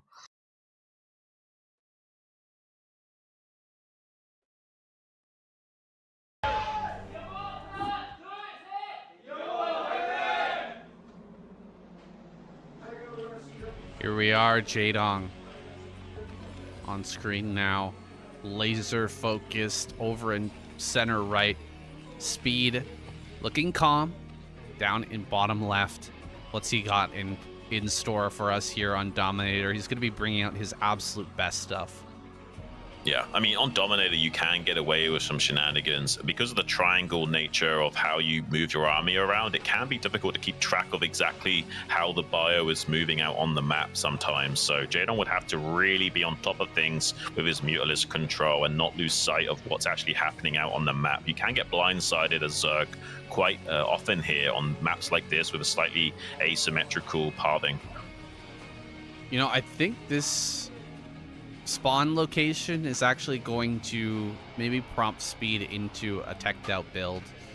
Yeah. It's so hard to defend mutas down here in bottom left. You've got so much space in behind your main mineral patches, and it's very easy for the mutas to bounce in between the main and natural and hit from multiple angles there in the main. So going for something like a very quick Valkyrie, I think that might be the antidote to a heavy mutalist game from Jaedong. Right, yeah, he could do like a 1-1-1 into fast Valkyrie play here. Might be a good little tech play. He's walling in at the front. Could be good for him if he gets away with his fast drone scout from Jaedong, though. This was like a 9 scout, by the way, guys. So very, very quick scout to punish any kind of CC first, 8 racks, anything that's crazy early game. This drone would scout that out and potentially punish that, or at the very least force extra SCVs to come off the line. You see how there's 2 SCVs right now to deal with this drone shenanigans, potentially. 1 to scout and 1 to back to safety to protect this other SC. And he's doing pretty good using this Hydra drone to get that really low. Is a little bit annoying. Just 2 more hits. He gets the chase on it. He does manage to get the kill on that SCV. Definitely getting to the head of speed a little bit early game here. Yeah, surprised that he wanted to come back with that SCV. It was out. It was safe. Could have been sent back to the mineral line with another one coming out to help sustain, but he decided to send that back with just 10 HP. Really? Ends up losing it to the 9 scout from Jaedong. That's pretty surprising, man, honestly, to say the least. Maybe speed is starting to falter a little bit here. He seemed so calm in the round of 24 and just handled his business. Now here in the round of 16, maybe it's starting to catch up to him a little bit. Yeah, I mean, I think so. He's definitely not handling the pressure that Jaedong's putting on him. I really like this 9 scout from him as well to both make sure he's super safe and also put the pressure on early if speed's being greedy. And we see this Marine making its way downtown to natural expansion now. It's very common these days for Terrans to be very aggressive with their initial Marine. To try and like bully the fact that there's not quite an early Zergling timing to deal with that can force the drones to come off the mining. Sometimes with the help of the SCV Fusion Cutter, able to kill some of these drones. But so far, Jaedong doing a pretty good job of microing around. Does kill one of those drones though, slightly evening up the curve of the game after losing that first SCV. But it's still not total loss here for Jaedong. Killing that SCV, this is still not the best compensation for speed. Ideally, he wants a little bit more damage than that, but it's definitely going to be evening things up. Generally speaking, the drones are far more valuable than the SCVs. Even in the early game, you're losing one of them is kind of like losing 2 or 1.5 SCVs. So I think that Speed's going to be feeling okay about that. He did throw away 1 Marine, though, as well. I wonder how in his head, though, Jaedong is right now. Will Speed be able to play at his absolute maximum? Doesn't appear like he's going to opt for a really teched out build this time, as I was kind of talking about earlier. I kind of expected him to go quick Valkyrie here, but it seems like he just wants to go something like a 2 racks. Not getting a good shot of the main base here just yet. 2.5 hatch out of Jaedong. Once again, killing off that early SCV, the scouting SCV, with just 2 non-speedling, no metabolic boost, and he still manages to catch up and kill that. It really does indicate both confidence and high task switching ability there from Jaedong. Usually we don't always see that from him. He's been a little bit sloppy recently, a little bit inconsistent, and getting knocked out of the round of 24 and 16 quite often. This would be one of the first times he's broken through to the round of 8 if he does somehow close out this game. It is match point for him right now to get out of this group 2-0. If he wins this game, he is going to be able to do that and kind of cement himself back in the legacy of things with how well he's played in the past. Now finally coming back and playing like an absolute tyrant once again. Would be really stoked for him if he can get into the round of 16 with a 2-0 victory like that. 2 Sunkens will barely be in time. If he does stim and go right now, there's a tiny window to punish, but I don't think there's enough DPS here on this force of Marines to really do anything. Oh my goodness, focusing down on that medic, actually doing quite a bit of damage. If he focused the medic with the sunken colonies as they came forward, he could actually kill that and make it a very easy cleanup. Nearly impossible, really impossible bust if you don't have a medic with this. Marines without medics are terrible against sunken colonies, utterly terrible. So kind of funny back and forth there. We just saw some more lings were made just to secure the position here for Jaedong, and he sent a drone No, he didn't send a drone. We've actually got a SCV over there in the top center. No, a fire bat. All right, here's that drone being sent over the top left. Sorry, guys, I'm casting on a pretty small monitor here, so I can control the sounds and everything like that in behind. Did you buy one of those monitors from the advert that we saw them playing on? Those little tiny desk monitors. I don't know what they are. I don't know how you could play on a monitor like that. What is this, a screen for ants, guys? But yeah, maybe don't cast on those, Sam. Yeah, I won't be casting on that. I'm just here on OBS, and it's a little hard to tell what's going on the minimap, so keep your eyes sharp there, Xun. Let me know what's going on. We got these Marines moving out. We got these Marines moving out, and Speed's going to be able to threaten. You know, Jaedong really hasn't dove in yet. Is he going to take advantage of this position? Yes, maybe he is now. Dive past, but he might end up losing his hatchery over there in top center if he does that. Well, do you know what I was talking about before about it's hard to keep track of the bio ball's movements on this map? We're seeing that right now. He's barely going to find these bio forces with one of these lings that was scouting around, so he will be able to keep track of that now, but he needs to run back with his mutas right here, right now, if he wants to have any chance at defending against the sunken bus attempt. He's got a few mutas finishing up here, but this third sunken isn't going to be finishing anytime soon. There actually was a window for Speed to go in there and punish, but he doesn't want to do that. He wants to keep the force as strong as possible to pressure these mutalisks. If he does go in for a bust, he will technically kill the sunkens, but there won't be enough Marines left alive to kill these mutas, so he wants to keep this bio threat out on the map and see if he can hunt down where this third base is. But Jaedong took it in a pretty weird position. It's hard to scan and find that hatchery location. It's got 2 ramps to protect up there, so it's usually not a base you would want to take. Does find a stray overlord to supply box Jaedong, and Jaedong's done a good job though of shaving down this bio force, and we'll be able to clean it up soon. This is kind of a dead army we're seeing out here. Eventually, Jaedong will clean this up. How many mutas can he target down, though? He is going to try and target one at the end there. Not quite able to get it. All the Bioforce will be cleaned, but it did its job. It forced Jaedong back. It allowed Speed to get into a reasonable position with enough SCVs to execute a longer game here. He's got his tech really starting up now. More barracks are on the way, and Jaedong still hasn't really utilized this map position. It's such a difficult spawn, as we were talking about earlier. Getting this spawn in bottom left is a nightmare, and now finally going to come in, start to pick off some of these turrets. He can swing around to the bottom side here and start to delay this tech. Yeah, but you saw a beautiful scan there from Speed at the 8-minute 30 mark, seeing the timing of that hive. Those Jaedong's Mulus micro is just proving too much to handle. You can see how hard it is to defend against this pocket behind the mineral line. There's no way of really building your turrets in such a way that covers your gas, your mineral line, and your tech. You kind of have to have one point of weakness, which will be exploited by the Zerg in these game states. It's a little bit frustrating to deal with as a Terran player. He needs to keep his army fluid and responding to the mutas, both going up and down the ramp to get to the mineral line, then natural, and also rotate back to where these starports are. Jaedong knows that, and that's why you see him continuously trying to pull back the Marines and then go for the exploitation yet again.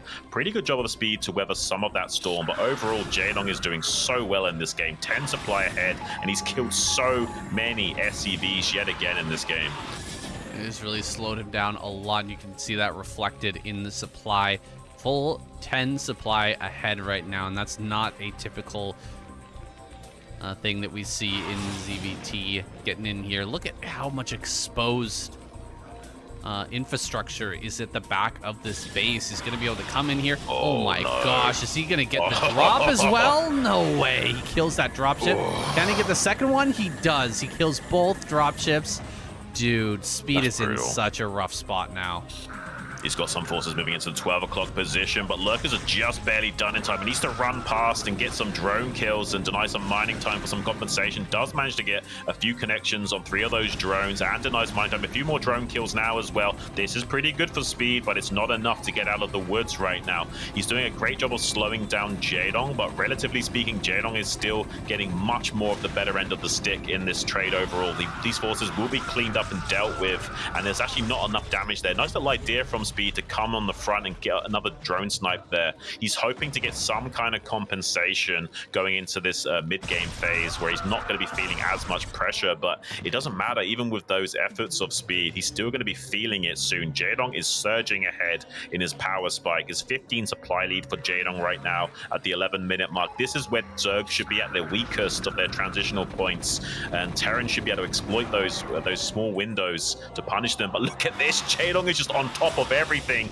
connecting with the dropships yet again. Speed is desperate to get some kind of semi-all-in lotto dropships going and get some kind of comeback in this game, but he's not going to be able to do so at this rate. Jaedong is just shutting him down at every junction. I can't believe he's catching absolutely everything. Oh my gosh, and this hold position lurker is going to be insane. Okay, he does scan on the right-hand side, only revealing one of those lurkers, funnily enough. So that's not going to be as catastrophic as it could have been. Really a crazy moment there. Almost going to lose a huge chunk of his bio, but the real story here is that Speed built 4 dropships, didn't even get to drop 1 unit. And now he hasn't made any science vessels. He doesn't have a radiate done yet, and he hasn't been building up that energy. And so Jaedong just can set up everything perfectly.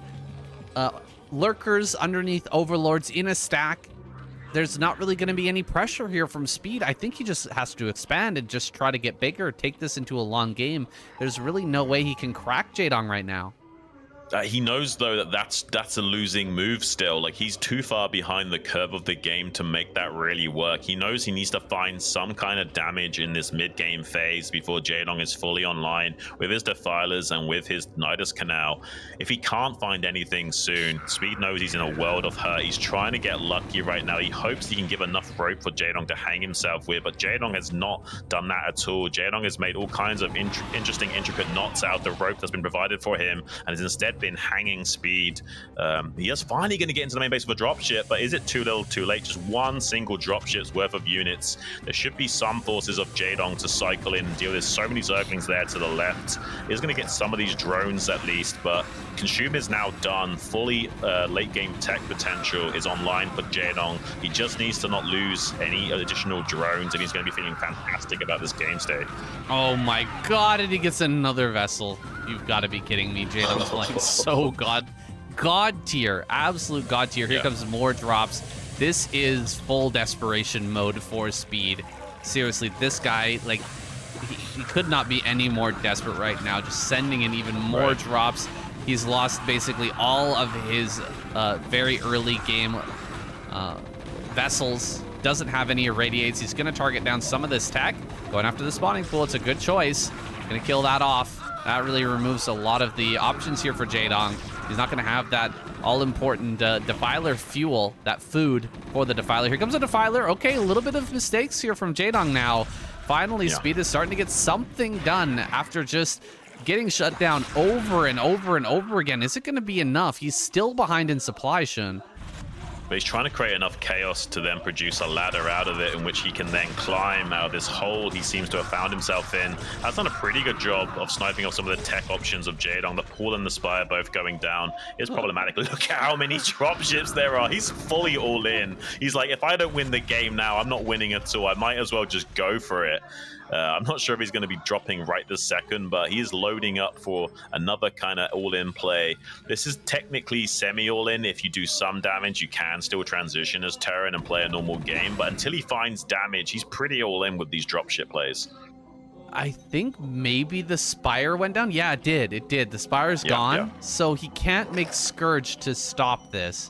I think that's one of the things that Speed is really thinking about here. It's like, okay, maybe I can just get in with all of these drops. When you don't have a Spire, you can't shut that down, and I can start to spiral things out of control. But look at how many lurkers are available in this main base. Jaedong knows exactly what's up. He's just going to set up such a defense that you really can't do anything about it. Oh my goodness, is there burrow though? Is there burrow though? No way, he doesn't have burrow right now. That's crazy. And I mean, that's the other big scary when it comes to not having a Spire. Yeah, this is kind of crazy. It's not like game-ending damage for Speed, but this is pretty good. He's actually finally ahead in supply for the first time in a while. He's actually thinking about maybe cycling his units over to this 12 o'clock position and dropping there. Right as Jaedong's actually moving out. A little bit of unluckiness there from Jaedong. He's going to get into this mineral line and do some damage. He's now turning around with some lurkers from that Nidus Canal, trying to get up here and stop too much critical damage being done to him. He is losing a lot of his drones at both sides of the map, though. Finally, Speed has a much more normal deficit in the supplies, putting Jaedong behind by about 20 or so, while now getting his third base online. Finally, Speed is starting to get himself a more playable game state to work with. Yeah, he is starting to make that a reality. Oh my goodness, should so many drones go down? You could see that that Defiler was looking for the Darkstorm a little bit earlier, but couldn't find the position to actually set that out. Now, Jaedong going for a counterattack. Can Speed shut that down while doing this attack into the main? I'm not so sure. That attack coming into the front is looking scary. It's a Defiler in the mix with it as well. This drop in the main is frightening, but this Dark Swarm right here will shut down all of these Marines. Oh my gosh, Speed not paying attention there. Could have maybe sniped that Defiler a little bit sooner, but this Dark Swarm is really gonna hurt. How much damage can he do? Can he kill both the Evolution Chambers? Can he kill the Hydra Den? What kind of damage can he do while this is going on? If he somehow cancels the +2 Carapace, that would be huge going forward. But this is a lot of pressure from Jaedong. Speed is kind of not able to keep up the task switching ability of Jaedong. And now going to be using this force in the main base as well, potentially. Jaedong doing a slightly better job of microing on two fronts than Speed, which is not a sentence I thought I would be saying today, but it is actually transpiring. Does have a few of these firebats underneath the Darkstorm to keep back Jaedong's forces as well. This is a wild Terran versus Zerg we're having, say. This is kind of absolutely bonkers right now. Lurker does get irradiated, so eventually this will be cleaned up, this attack, but has done a good job of putting a big dent into the army of Speed here, and killing a vessel as well is a nice little pickup. Needs to keep the pressure on if he can, Jaedong, but Speed doing a pretty good job of being annoying as possible with some of these drop plays still. Just one single Marine being healed up against... Oh, he actually has to drill the Marine through the line there. That's kind of problematic. He's going to lose that for free now. So many Marines are going down. I think Jaedong has actually done it, though. I think he's put on enough pressure to Speed where he's not going to be able to leverage his army out on the map right now. Darkswarm is knocking on the door. He's going to get off the rally point of the Terran player yet again, and that is not where Speed wants to be in this game. He's in a lot of trouble right now. He's in a lot of trouble, but he's got a lot of irradiates potentially to throw down. He also was never forced to... Oh god, that plague actually coming from the north is insane. That is going to change this game completely. Look at him.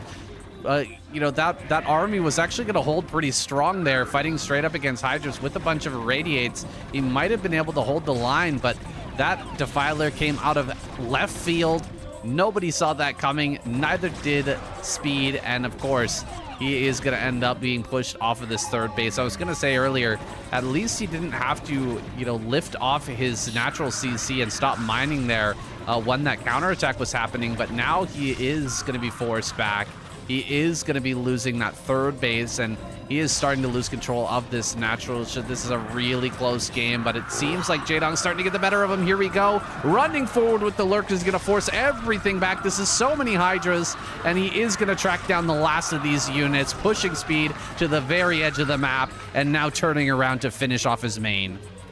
Yeah, he did get the cancel on that +2 Carapace. Missiles attack just finished up for Jaedong. So Jaedong probably feels some pressure to end the game right now, just so there's no comeback potential for Speed. If he does transition into a normal game, there will be a bit of a tech advantage for Speed with the upgrade curve favoring him. So Jaedong wants to get in here and do as much damage with this Hydrolurk Defiler style as possible and try and close out this game before it becomes a problem for him later on. This is his highest percentage of win chance right now, is getting in here and killing off Speed before he can stabilize, and he's doing a great job of that. Yeah, there's a lot of irradiates here, but another Defiler makes its way to the front. This should be the killing blow as he gets in here. Does he have a plague? No, he does not, but it doesn't matter. These Lurkers are going to get right on top of the ramp. Nowhere to run with all of these SCVs, and he should be able to close this one. Gunning down the CC. Look at him just targeting it. He wants to finish that off right here, right now. There is another CC floating over by the third base, so that is still a possibility. He could land that if he managed just to stabilize, but there's no hope of stabilization at this point. Jaedong's right in the rally point on top of the barracks. Finally, he takes him out. Jaedong 2-0. What?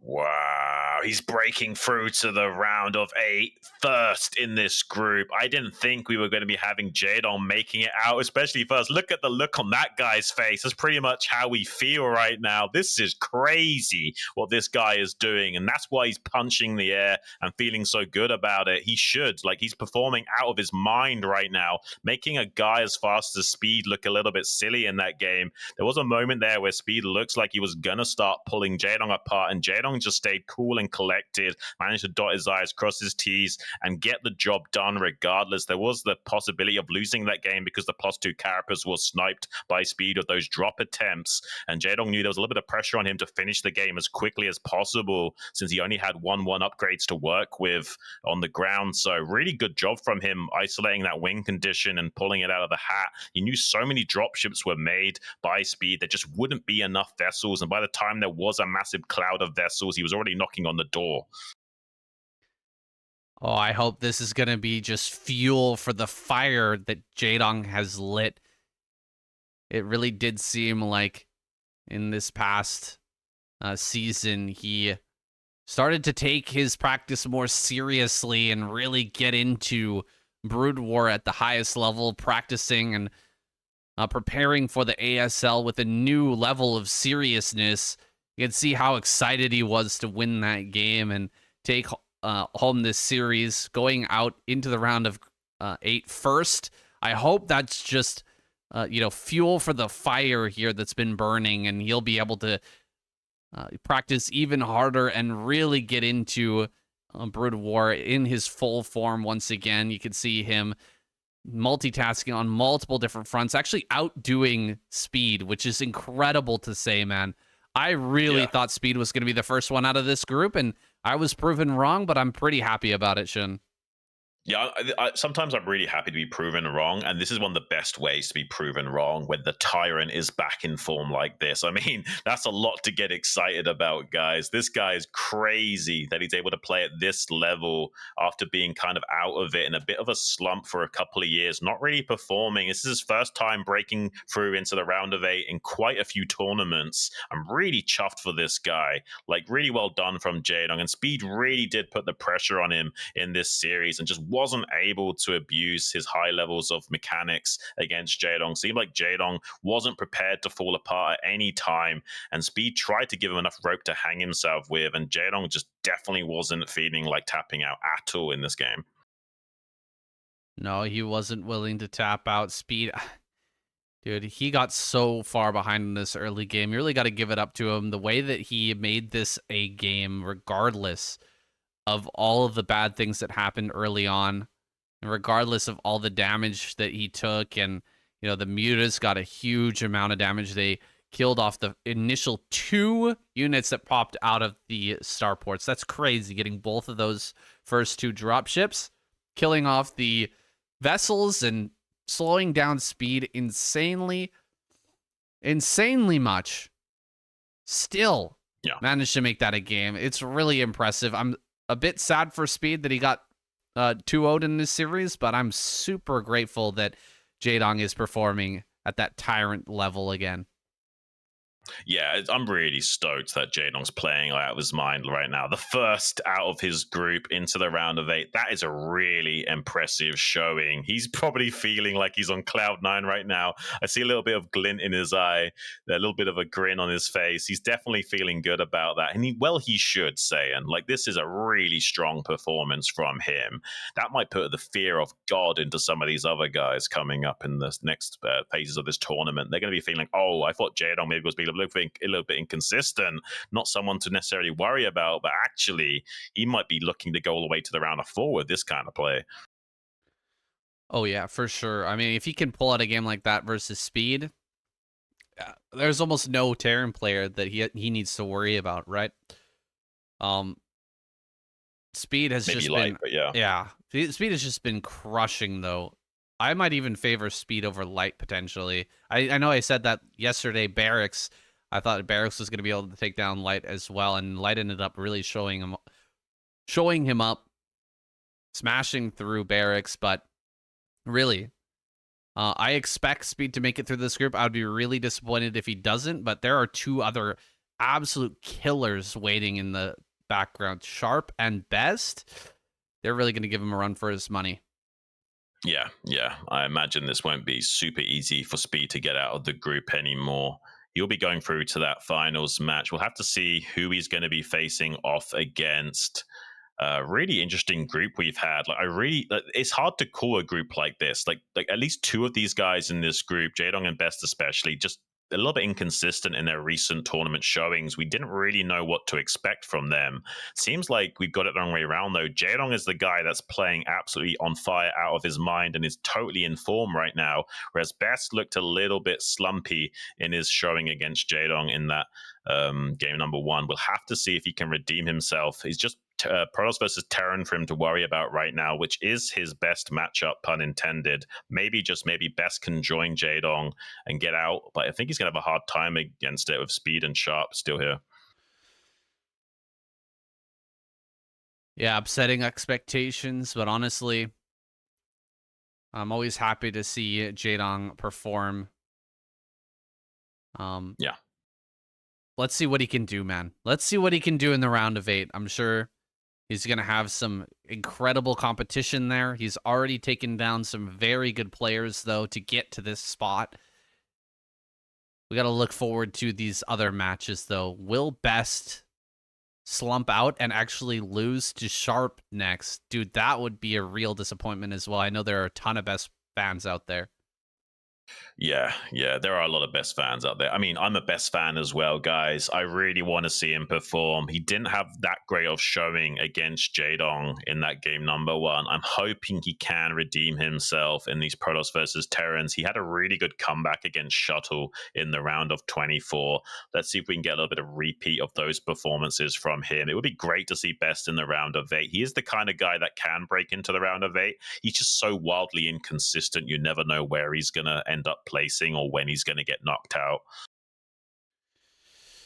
Yeah, this is going to be a real test for him, man. Can he go through the gauntlet, beat both Sharp and Speed? That would be wild, but he is very good in PvT, man. He is one of the best players, no pun intended, at breaking mid-game Terran pushes. If you think you can smash through him with a mid-game push, you're probably wrong. He will smash that open with some excellent shuttle and zealot army control. This guy is one of the best in the business. It's just getting a huge army out to break those pushes. He has been showcasing some kind of unexpected styles, though, right? Like going for carrier, going for a lot of DTs lately. I've seen him do so many DT plays.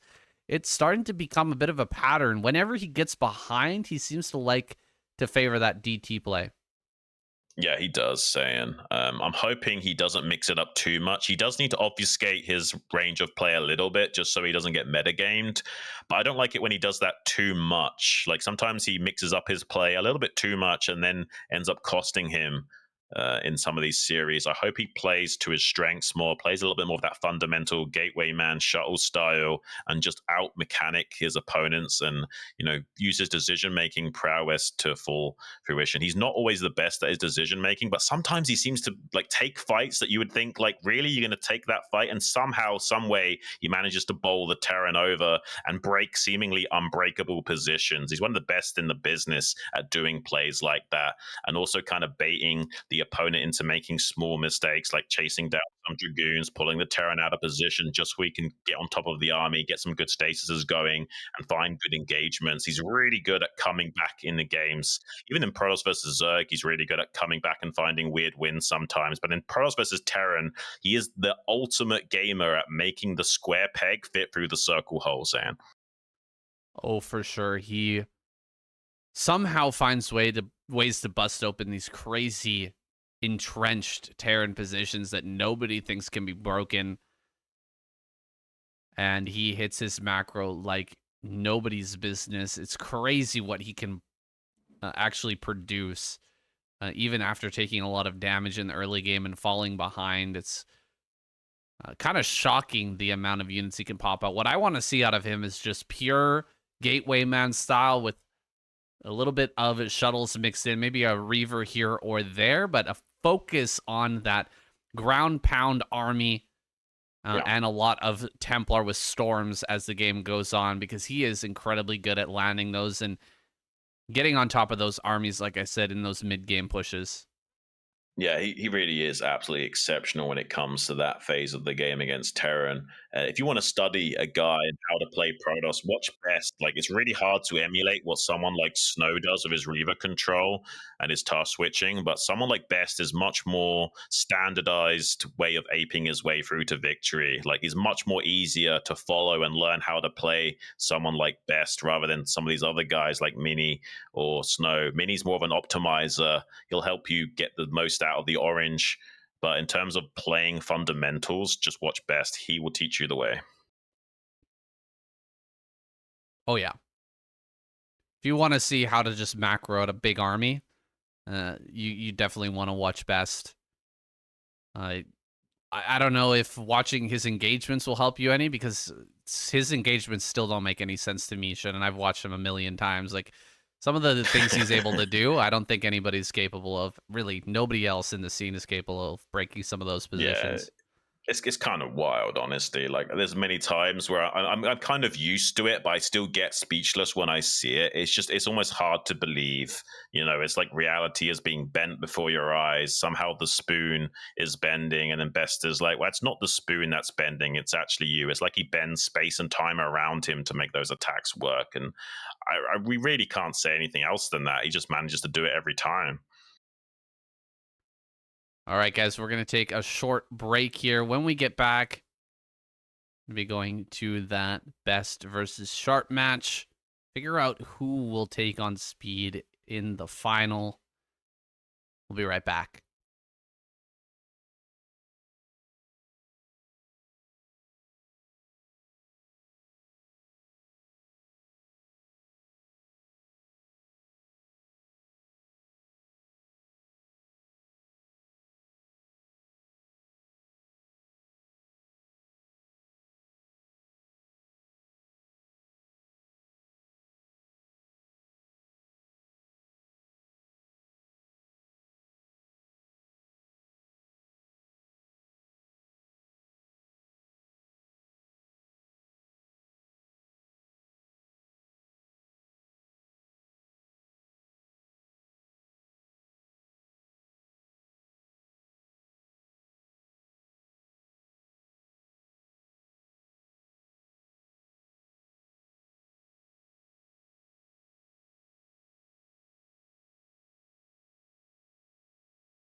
Okay, guys, it's time. Best versus Sharp is coming up.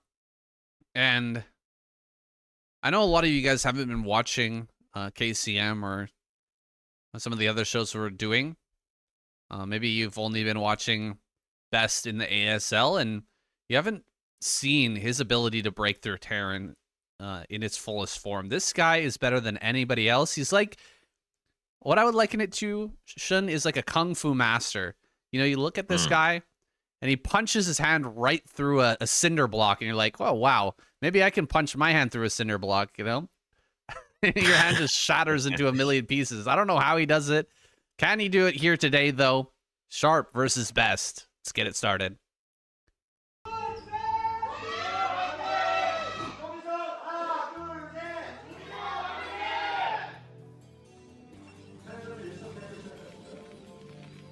Here we go.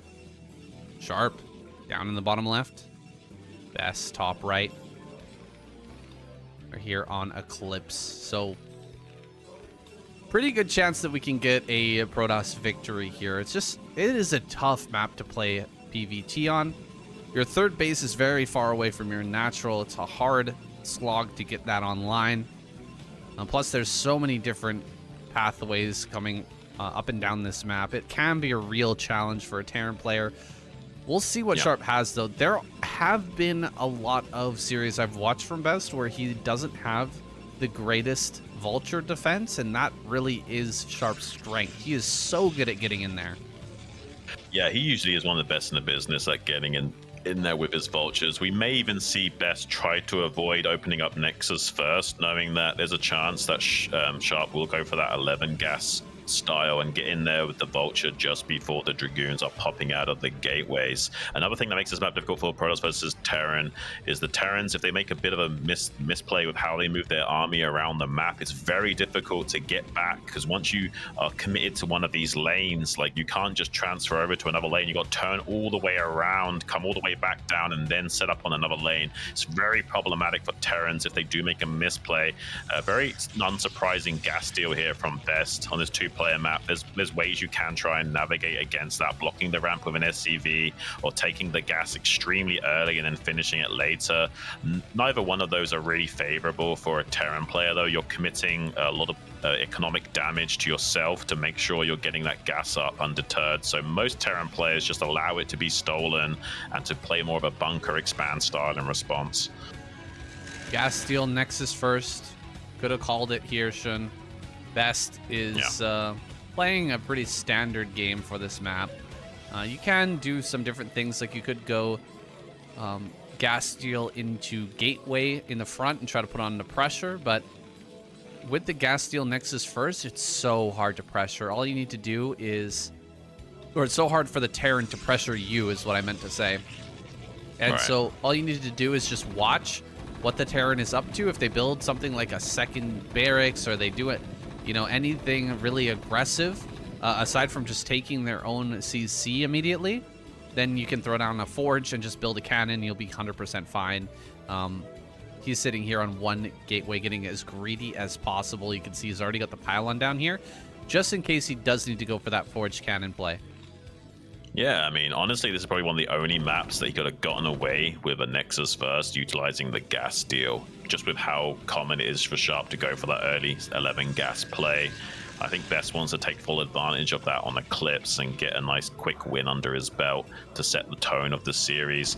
A lot of damage was done to that scouting SCV by the particle beam as well from Best. Hasn't been able to keep that going and finish it off, but will make it easier and easier to clean up later on. CZ really wants to get rid of this SCV scout as early as possible, but hasn't been able to get the chasing micro on that after the initial success. So he's seen the CC. This is very important. He knows now that it's not going to be some real strong pressure coming from Sharp. Oh gosh, he's not pulling back far enough. He could lose a probe. Right, pretty good handling of this so far from Best. Gonna go ahead and chase the Marines back. One kill maybe? Oh, this one probe very, very low. He will pull that back though. Oh, he gets the one kill. All right, 2 Marines and an SCV for 1 probe. You know, Xun, I don't think that's worth it. I don't think that's worth it saying at all. I mean, he got some lost mining time of the probe sliding around, I guess. That's something, but I don't think it's enough. I think you need like 2 probe kills there minimum to make that worth it, and he didn't find that second probe kill, unfortunately. So I do think this is going to be, when all's said and done, a bit of a Best edge going forward here. It's not like Sharp's going to auto-lose or anything, but definitely a bit of confidence in Best going forward now. Absolutely, and you know, it's kind of funny. I don't want to jinx him, but it is kind of a meme that Best seems to do better from behind, and you know, it's nice that he has a lead right now, but it also kind of worries me. Like, is he gonna throw? Because he usually plays a lot better if he's got an early loss. I think that's a StarCraft thing in general. I think this game is played best with a sense of urgency, not panic, urgency. And when you're ahead, it's hard to play that same sense of urgency. Pretty good blocking from these SCVs from Sharp. Denying a run by with those Zealots is very crucial there. A weaker Terran wouldn't have had the micro or the reaction speed to block that like that. So really well done from Sharp, denying any potential damage from coming in. He's not even wanting to make a Vulture right now, guys. Like, he's wanting to get his tech online. So the Zealots not being able to run by is a big deal. Now we can just get Machine Shop and tank really early on here, get our tech spinning, and get online after having that gas slowed down for so long. So it would have been really problematic if Best could have gotten in with those 3 Zealots. So I'm really impressed with Sharp's play thus far. Ooh, Sharp is going for a 3 factory, and Best is looking for a quick third base. It's going to be right around that 6-minute mark, third. He went for just the 2 gateways now into a robo. I guess it was 1 gateway into robo, and with the second gateway coming online now, he's really not going to have too many units. Sharp might be able to come out here and just bowl him over with this 3 factory play. He's even going to get in here and see the Nexus. He knows that this is a good spot for him, and he is really going to turn the screw here on Best now. Yeah, I mean, there's 4 Vultures and 1 Dragoon out right now, so not really a lot to defend against any kind of pressure play, and Sharp knows that. Sharp knows that this is a good time to put on a little bit of pressure. If it was 3 gate obs into third base, that's a lot more cookie cutter, safer way of playing Protoss. But a lot of Protoss players have been doing this, trying to stay on 1 gateway for as long as possible, get the fast robo out, and now we see why that's punishable. It's a little bit greedy for Protoss players to go for that play. Has got the delayed second gate to keep up with production a little bit here. Has the fast observer though to get over to this third base and keep that clear. So that's one of the advantages of going for that fast robo, is getting this observer out a little bit quicker so that you're not just isolated out from defending your third with those mines coming into play. But this is still going Sharp's way. There's a probe transfer also occurring right as the army's here. He's going to get at least a couple of these probes potentially, and Best wants to try and sandwich on top of this army right now and deny any of those probes going down to the train. Is isolating some of these Dragoons out on the western flank and has killed one of those as well. Here comes the Zealots running forward, but there's a lot of Vultures here. Plus the Marines are going to add that DPS. The Dragoons are just not cutting it in the back line, and he's going to bring that Dragoon from behind. Immediately runs away, though. As soon as this army comes forward, you can see 3 Vultures at a time making their way forward, and these 2 tanks are just going to hold the DPS, just keep that DPS rolling in as the Dragoons slowly start to pop out. Can he hold this back? He's delayed it quite a bit, and I think those extra gateways are finally coming online. He doesn't have a pylon wall, though, and now Vultures are going to start to slip by into the natural. This is perfect play from Sharp, really taking advantage of Best now. Best going to target down. Oh! Okay, Best tries to target down one of those tanks. He does not get it, though. He's going to be pushed away from this third base at the very least. Can he get more probe kills, though, for his time?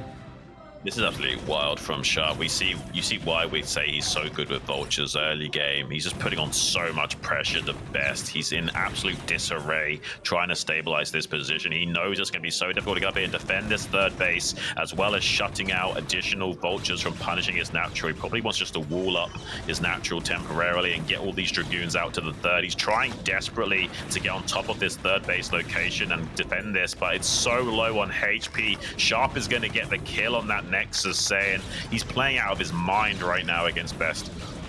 4 Dragoons do manage to make their way up here. He will 2-shot these tanks. Gets rid of all of those. So at least the tanks go down in the end. He doesn't get those back home, but overall massive advantage going the way of Sharp. Really clearing that out. You can see Best even built a pylon in that wall. He's like, all right, no more run-bys. We're not allowing any more run-bys while I'm clearing out this army.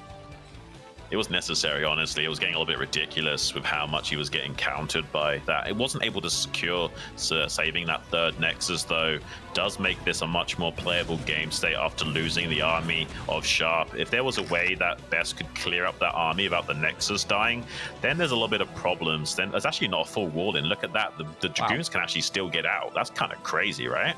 Yeah, that looks like a full wall in to me. Visually, speaking. Yeah. Pretty hard to tell, but I guess that's not a full wall-in. You know, it might be funny. Sharp might run up there and not check if he sees that. That would be kind of hilarious. Anyway, we've got enough Dragoons out now to kind of hold on, to kind of stabilize here. Best's going to retake that third base, but he's certainly in a deficit. This is certainly a difficult game. Now he's in a deficit. Maybe there's a better chance for Best. That's funny to say, but yeah, he is so good from behind. It is kind of a meme, though. Yeah, I'm glad he lost that Nexus. Now he can play more seriously and win the game. Exactly. Let's see if he can actually pull this one together. Now that he's got in a deficit, he won't be playing cocky. He'll be looking for that win. Yeah, it is kind of a true factor in StarCraft, though. The more ahead you get, it's very difficult to know exactly how to snowball that lead properly. And you do get a bit of complacency and lack of composure the better you are performing sometimes. You need like laser focus and maintain that flow state no matter how well you're doing, and treat it like you could still lose the game at every junction and play with a sense of urgency.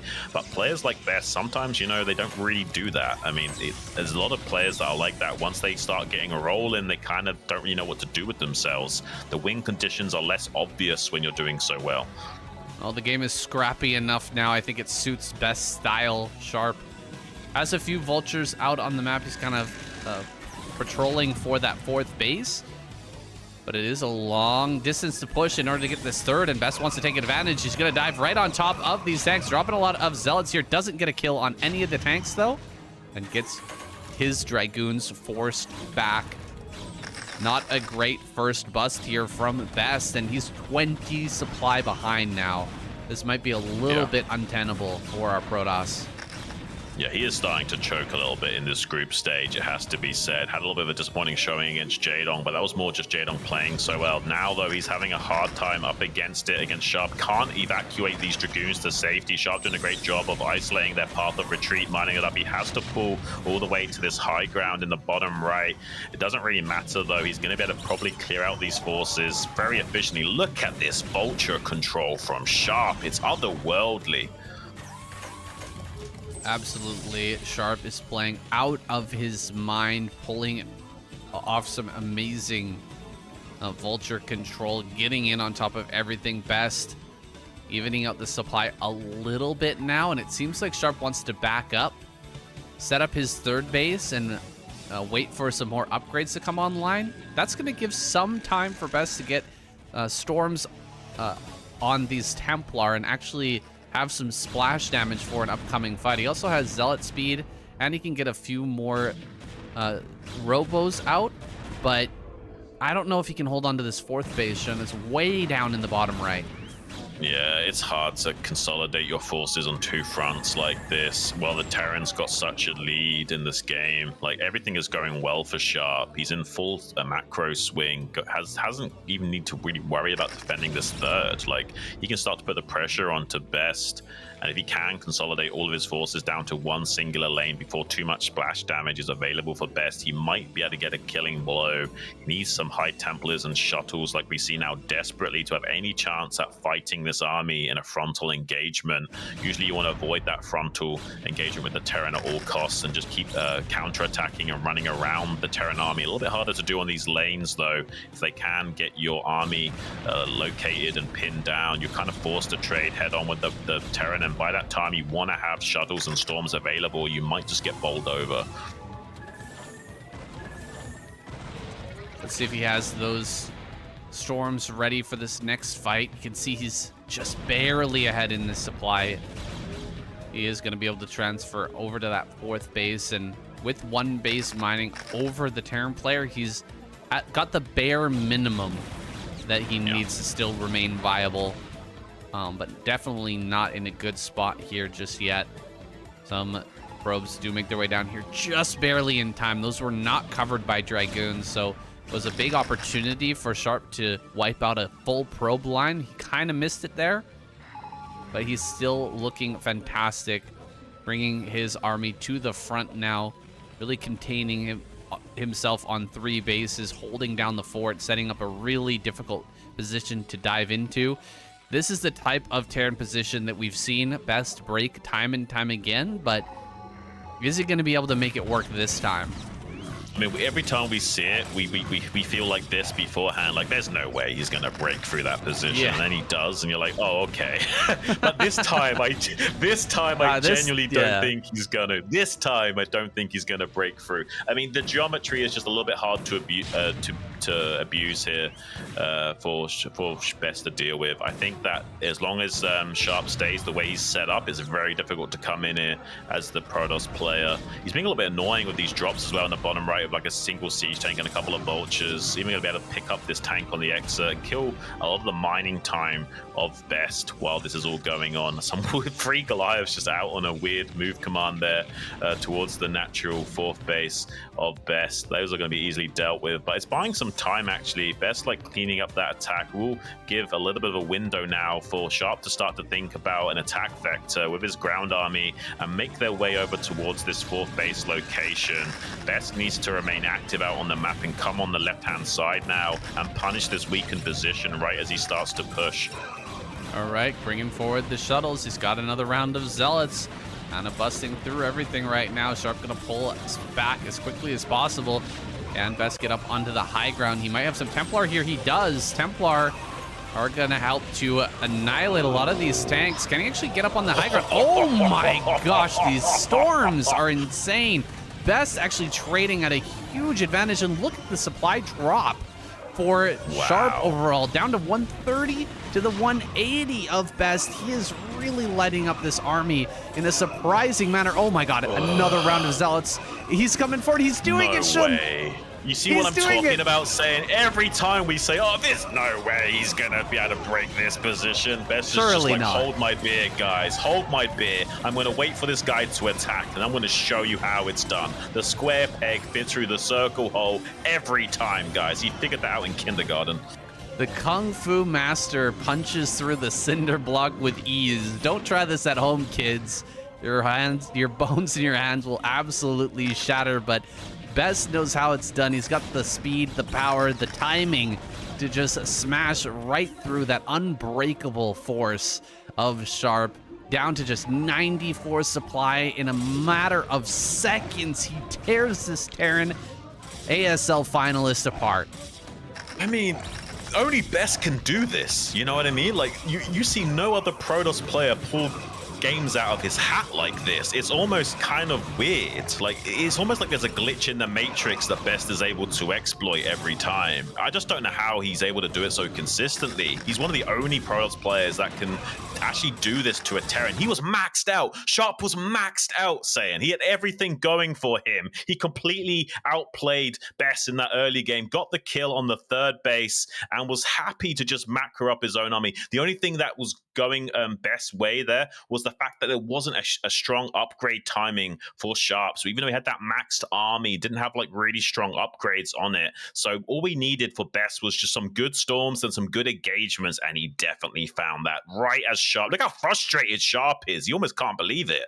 Yeah, Sharp was throwing his head to the side at the end of that game. I mean, he was playing beautifully up until that point, and then things start to spiral out of control, and Best takes a win in a matter of seconds, man. Seconds. He's just all over him, tearing him apart, smashing through his tanks. Unreal. Yeah. Absolutely unreal game. Like, there was a glitch in the matrix there as he pulls Sharp's army to pieces. He's got to be completely tilted, frustrated out of his mind at this point. I mean, everything went exactly according to Best's plan there. He was like, okay, you've got a bunch of tanks, you've got a maxed out army. Sure, have that, buddy. But you're not taking this 4th base, and you're not going to attack me. And if you try and do either of those things, I'm going to punish you. And as soon as Sharp starts to move out, he sharks in from the north, gets on top of that 3rd base, forces a full retreat from the main battle army of Sharp. And that makes all of his tanks even more clumped up than before. And that gives you so much more potential with that storm. Sharp is shaking his head in disbelief at that. We're going to be jumping right into game number 2. Sharp needs to stay calm and keep his wits about him, because he's going to need them against this guy who's Best going into game number 2 here on Dominator, guys. Let's get it on.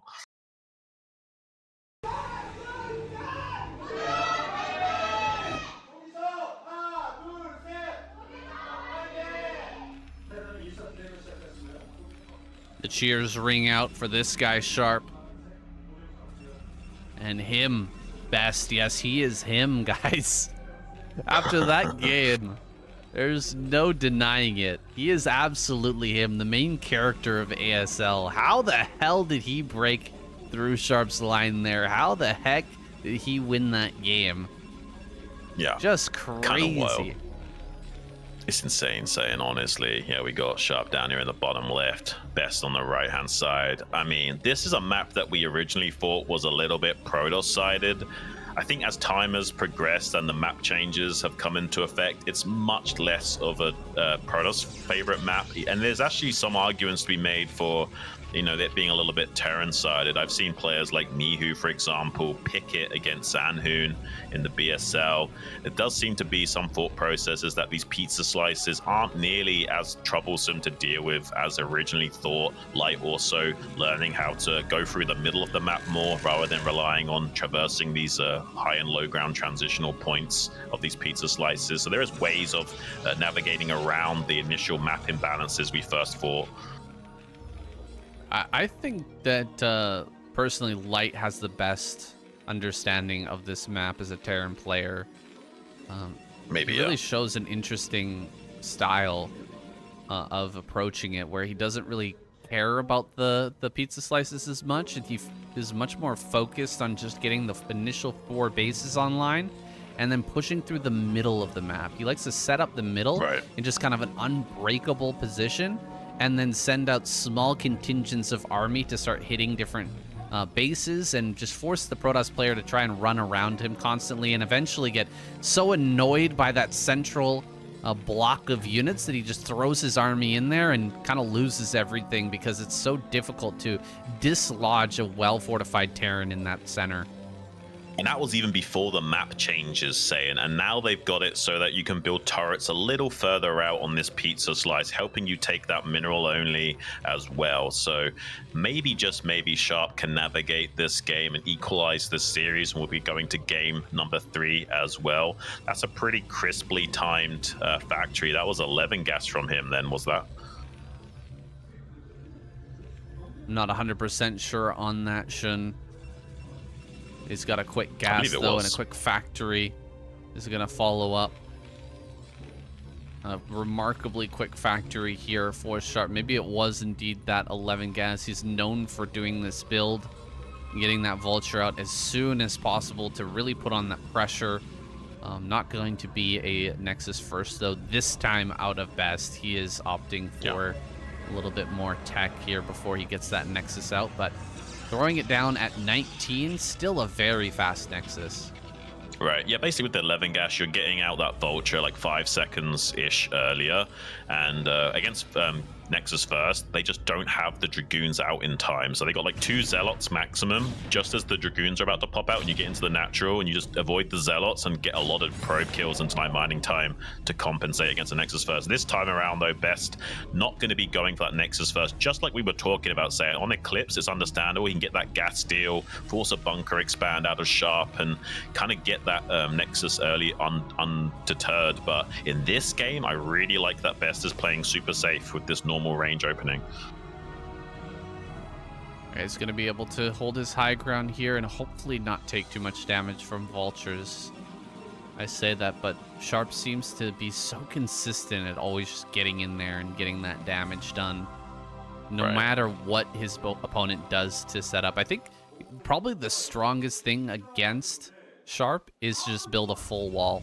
You know what I mean? Like, you know, Sharp's attacking. Well, just maybe throw another pylon down in that wall, make it a full wall, and, you know, pay attention to what's going on with the attack, and then don't worry about a Vulture run by.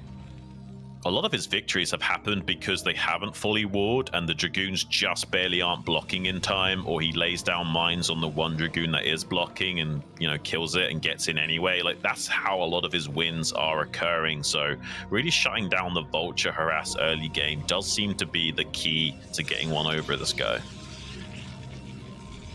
So gonna throw down that Robo now. Maybe seeing a Reaver play out of him. Again, Terran having the bottom left-hand corner. It's once again difficult to deal with airplay, just like with the Mutilis. There's a lot of open space in behind these mineral patches, which can be abused. Yeah. So far, though, just a second gateway coming down. I think this will indeed be a Reaver. I mean, it probably should be. So often we are seeing, oh, there's actually a third gateway coming down. So it might just be free gate observer and try and be safe against whatever Sharp does do. He hasn't yet got the observer inside the base of Sharp to know exactly what the play is from Sharp. If he saw everything as it is, he probably wouldn't even feel the need to get this third gateway and would be happily just teching up even more. But since he hasn't seen anything, he's just trying to cover all of his bases and go for the most cookie cutter thing he can go for, which is free gate observer, which kind of covers everything well. It's not the best against everything, but it's certainly pretty good against everything. So, with the build that Best is done, he really shouldn't take any damage. If he does, that's going to really say something. Sharp getting in and actually dealing damage, even though we've got the 3-gate goon. Yeah. He might actually have a really good chance of winning at that point. It's one of those things, is like, if you really prepare for that and it still does damage, you're actually so far behind because you spent all the money preparing for it, right? If you didn't prepare and you took the damage, then at least you have some other play prepared, so some other play ready for and then follow up. But let's see if Sharp can get in here or not. A third base is going to come down for Best. He's taking this one, which is actually closer towards Sharp. It's pretty easy to push, but there are some merits to taking this base as well. It is very close to your natural, and it's technically kind of on one of those bases that's nearer to Sharp, and so if you can mine that out a bit before he ends up taking it later game, then, you know, maybe he gets less minerals. Is going to be throwing down that robotic support bay as well to provide him some Reavers and slowing down the push potential of Sharp, who's also electing to get a couple of these Goliaths out. He's going to be wanting to get up to a count of about 4 so he can start 2-shotting shuttles when he does decide to move out. Best is starting to reveal that, okay, hang on a minute, maybe I didn't even need these 3 gateways early on. Seems like Sharp is playing pretty passive and just teching up right now. He doesn't know exactly what's happening. The observer can't get all the way into the main base of Sharp without risking being punished here. He wants to hide exactly where these observers are. If he starts moving them around, then Sharp can easily see the little shimmers on the screen, and we'll be able to scan and kill those very soon once those scanners are online. And with the turret positioning as well, it's difficult to get too deep inside the base of Sharp. So Sharp's doing a really good job of disguising exactly what the play is going to be. Although now the observer will be seeing the additional factories thrown down. So we should be able to figure out that this is going to be a 5-fact play. Citadel on the way. This is just going to be forward Zealot speed, but we'll have to see. Wants to get this Zealot speed going in time for what could be a pretty swift attack coming out of Sharp. 5 factory doesn't always mean a timing or, you know, like an immediate attack, but it can lead into a big attack if it's not going to be a third base really quickly out of Sharp. So we'll see. Definitely needs to get prepared. More than 5 gateways are necessary to stop this for sure. Yeah, either you're attacking with the 5 factory or you're using the higher higher unit count to secure your third base as well. So you can both be defensive and aggressive with this style. I have to think that he's thinking more aggressive with it, though, the way he's playing and setting up. It does seem like he's about to move out, and I'm hoping that Reaver is done soon for Best so we can actually slow this down, because Sharp is pretty good in this unit control. I mean, this could be a lot of damage from him. Has got this speed shuttle going in right as Sharp is moving out right now, so this could be a little bit annoying for Sharp to have to go back and deal with this while he's just wanting to move out. Ooh, great shot there. First hit, getting 2 kills. Pull back. This is slowing down Sharp's move out a little bit, but there's the Vulture run by. That's exactly what we were talking about. And if Sharp actually gets damage after a 3 gateway goon opener with Observer, what does that really say? It is tough for Best, it seems, to actually hold off these Vulture attacks and prevent that damage. Looks like a lot has been done in that natural. Less than it could have been with the Reaver popping out. He was at least able to block the pathway into the main base, but still very annoying, very damaging. Yeah, I would say that that actually favors Sharp a little bit more than Best there. He only killed a couple of SCVs with that Reaver. Did slow down the push critically, but when all said and done, this is still pretty okay for Sharp. It's just now his window is closing on doing some damage to Best. He's probably feeling a little bit less confident about attacking and now thinking about, okay, maybe I should just take my third behind this push. Yeah, he was forced back. He was slowed down, and another drop coming in right as he moves forward. Really annoying for Sharp to have to deal with this constantly going into his main base, but he didn't leave a tank sieged up in that main. He brought everything to the front, so what can you expect? Nice drop there. Oh my gosh. 4 HP on that tank? Really, Best? Yeah, 3 tanks. Almost got three that. Tanks. Yeah, there's 4 tanks on red HP right there. That means that Sharp is going to want to repair those up rather than attack. And that's exactly what Best wants right now. Just force the Terran to sit back for as long as possible so he can get his leg enhancements online, you know, eventually get that Templar tech out with Psionic Storm as well, taking his mineral only behind this. Now Sharp is kind of reserved to just taking this 9 o'clock as his third and playing a little bit more passive than he originally intended to. And Best is right up that alley. That's exactly the way Best wanted this game to go, and that will be transpiring. So far, Best feeling pretty confident, probably. Yeah, he's going to have a pretty good macro spot here. Sharp does have a lot of map control, though, with those vultures over in the top right. He's going to be able to delay a potential 5th base coming out of Best for a little bit, and he's going to be looking for those snipes. Probes out of position, probes that, oh, there's one. There it is. He gets it as it heads over towards that top right. There are some mines there as well. Might get some kills on these Dragoons. He does get both of the Dragoons. So a little bit of slop from Best, but he's going to fly into this main now, just going for it with the Reaver. Can he get a big shot with this Reaver? Oh my gosh, 12 kills suddenly on that? Crazy big damage. Yeah, he's getting a lot of value done with this, and even with all those vultures there, these zealots are now still going to work when all's said and done. This is problematic for Sharp, saying he's like 30 supply down. I mean, I don't know if this is going to work out for him. His upgrade timings are too slow. He's not going to have 2-1. He's going to have 1-1 at best when the fight actually occurs. And that really does favor Best. This is exactly the game that Best wanted to play. He's now sharking around with his army into this 9 o'clock position. Can Sharp get here in time and body block on this ramp? He's got some SCVs here. He can block this ramp and make it very difficult for the Protoss to come up here. Best needs to tuck tail and run, probably. Yeah, he will back away. A little bit too quick on that. He didn't have the supply depot wall in, but at least he pulled the SCVs to hold. And so Best will be forced back for a little bit, but you bet he will be back for more here soon. Is waiting for Sharp to commit to try and take that 4th base and waiting for the max out to come. We're going to see Best hit that max and probably try to smash Sharp in his natural.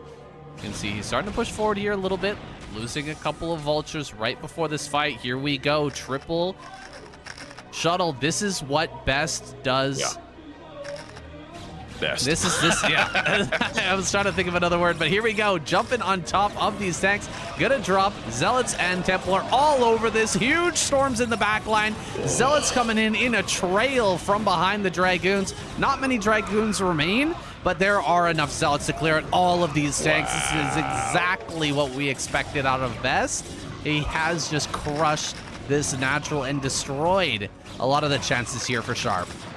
Yeah, even splitting off his zealots to reduce the maximum splash potential of those mines as well. Pretty high-level execution from Best and understanding how to get the maximum juice out of the orange with these units. And like we were talking about before, there was only 1-1 upgrades on those Terran units, which is how they're so easily ripped apart like this. It's exactly the game that Best wanted to play. He's really controlled the game. So even dragging the mines to those tanks there, doing so much with so little is Best right now. 40 supply ahead, keeping the pressure on while transferring probes to this 5th base as well. Just an absolute masterclass in Protoss versus Terran right now from Best. Oh, he almost got that storm off as well. There's like 1 more tank left, maybe 2 more tanks behind this. They're trying to siege up right now. He's going to dive on top of that. It's going to come right down to the wire here as Best breaks through, but I think he's just barely going to do it. A few more units being rallied over here to the front. Another round of Zealots getting over onto this high ground. It's so hard to retake your high ground here as Sharp. And while you're in the process of doing that, switching over here to the third, a really great decision here from Best. He will get on top of this high ground, shut down this mining, and this is just about it for Sharp. His head gets thrown back to the side. He knows that he is just about to be defeated, but kind of just taking it in right now, processing the loss. This has got to be a hard one to swallow. Oh my god, it's a tough nut to swallow indeed, saying that's a finalist. He was in the finals of the last ASL and he's just been 2-0'd by Best. Get out of here, says Best. I'm the guy that's going through to the finals match. Sharp who? Dude, I feel really bad for Sharp right now. He made it all the way to the finals last season and he's out in the round of 16. Well, that's what happens when you're not putting in the work. We haven't seen him in these other tournaments. We haven't seen him coming out and really practicing. What has he been doing all this time? Maybe not putting in the same effort as Best, and he gets a well-deserved win here. He will be Speed's opponent for that finals and has a really good chance of making his way into the round of 8. Yeah, I really do love Sharp, guys. I'm just joking around, but it's kind of sad that he's not able to perform at his absolute best today. Unfortunately, the actual player called Best is playing absolutely out of his mind, at least in Protoss versus Terran. Had a little bit of a shaky performance versus Jaedong, but he's just got Terran to worry about right now. He's going to be finding Speed in that finals match and trying to solidify his spot in the round of 8. All right, guys, we're going to take a short break. When we get back, Speed versus Best. That should be an excellent, excellent match. 5 minutes, and we'll be back to give you that game.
All right, we are back, and I feel like a bit of a dick now.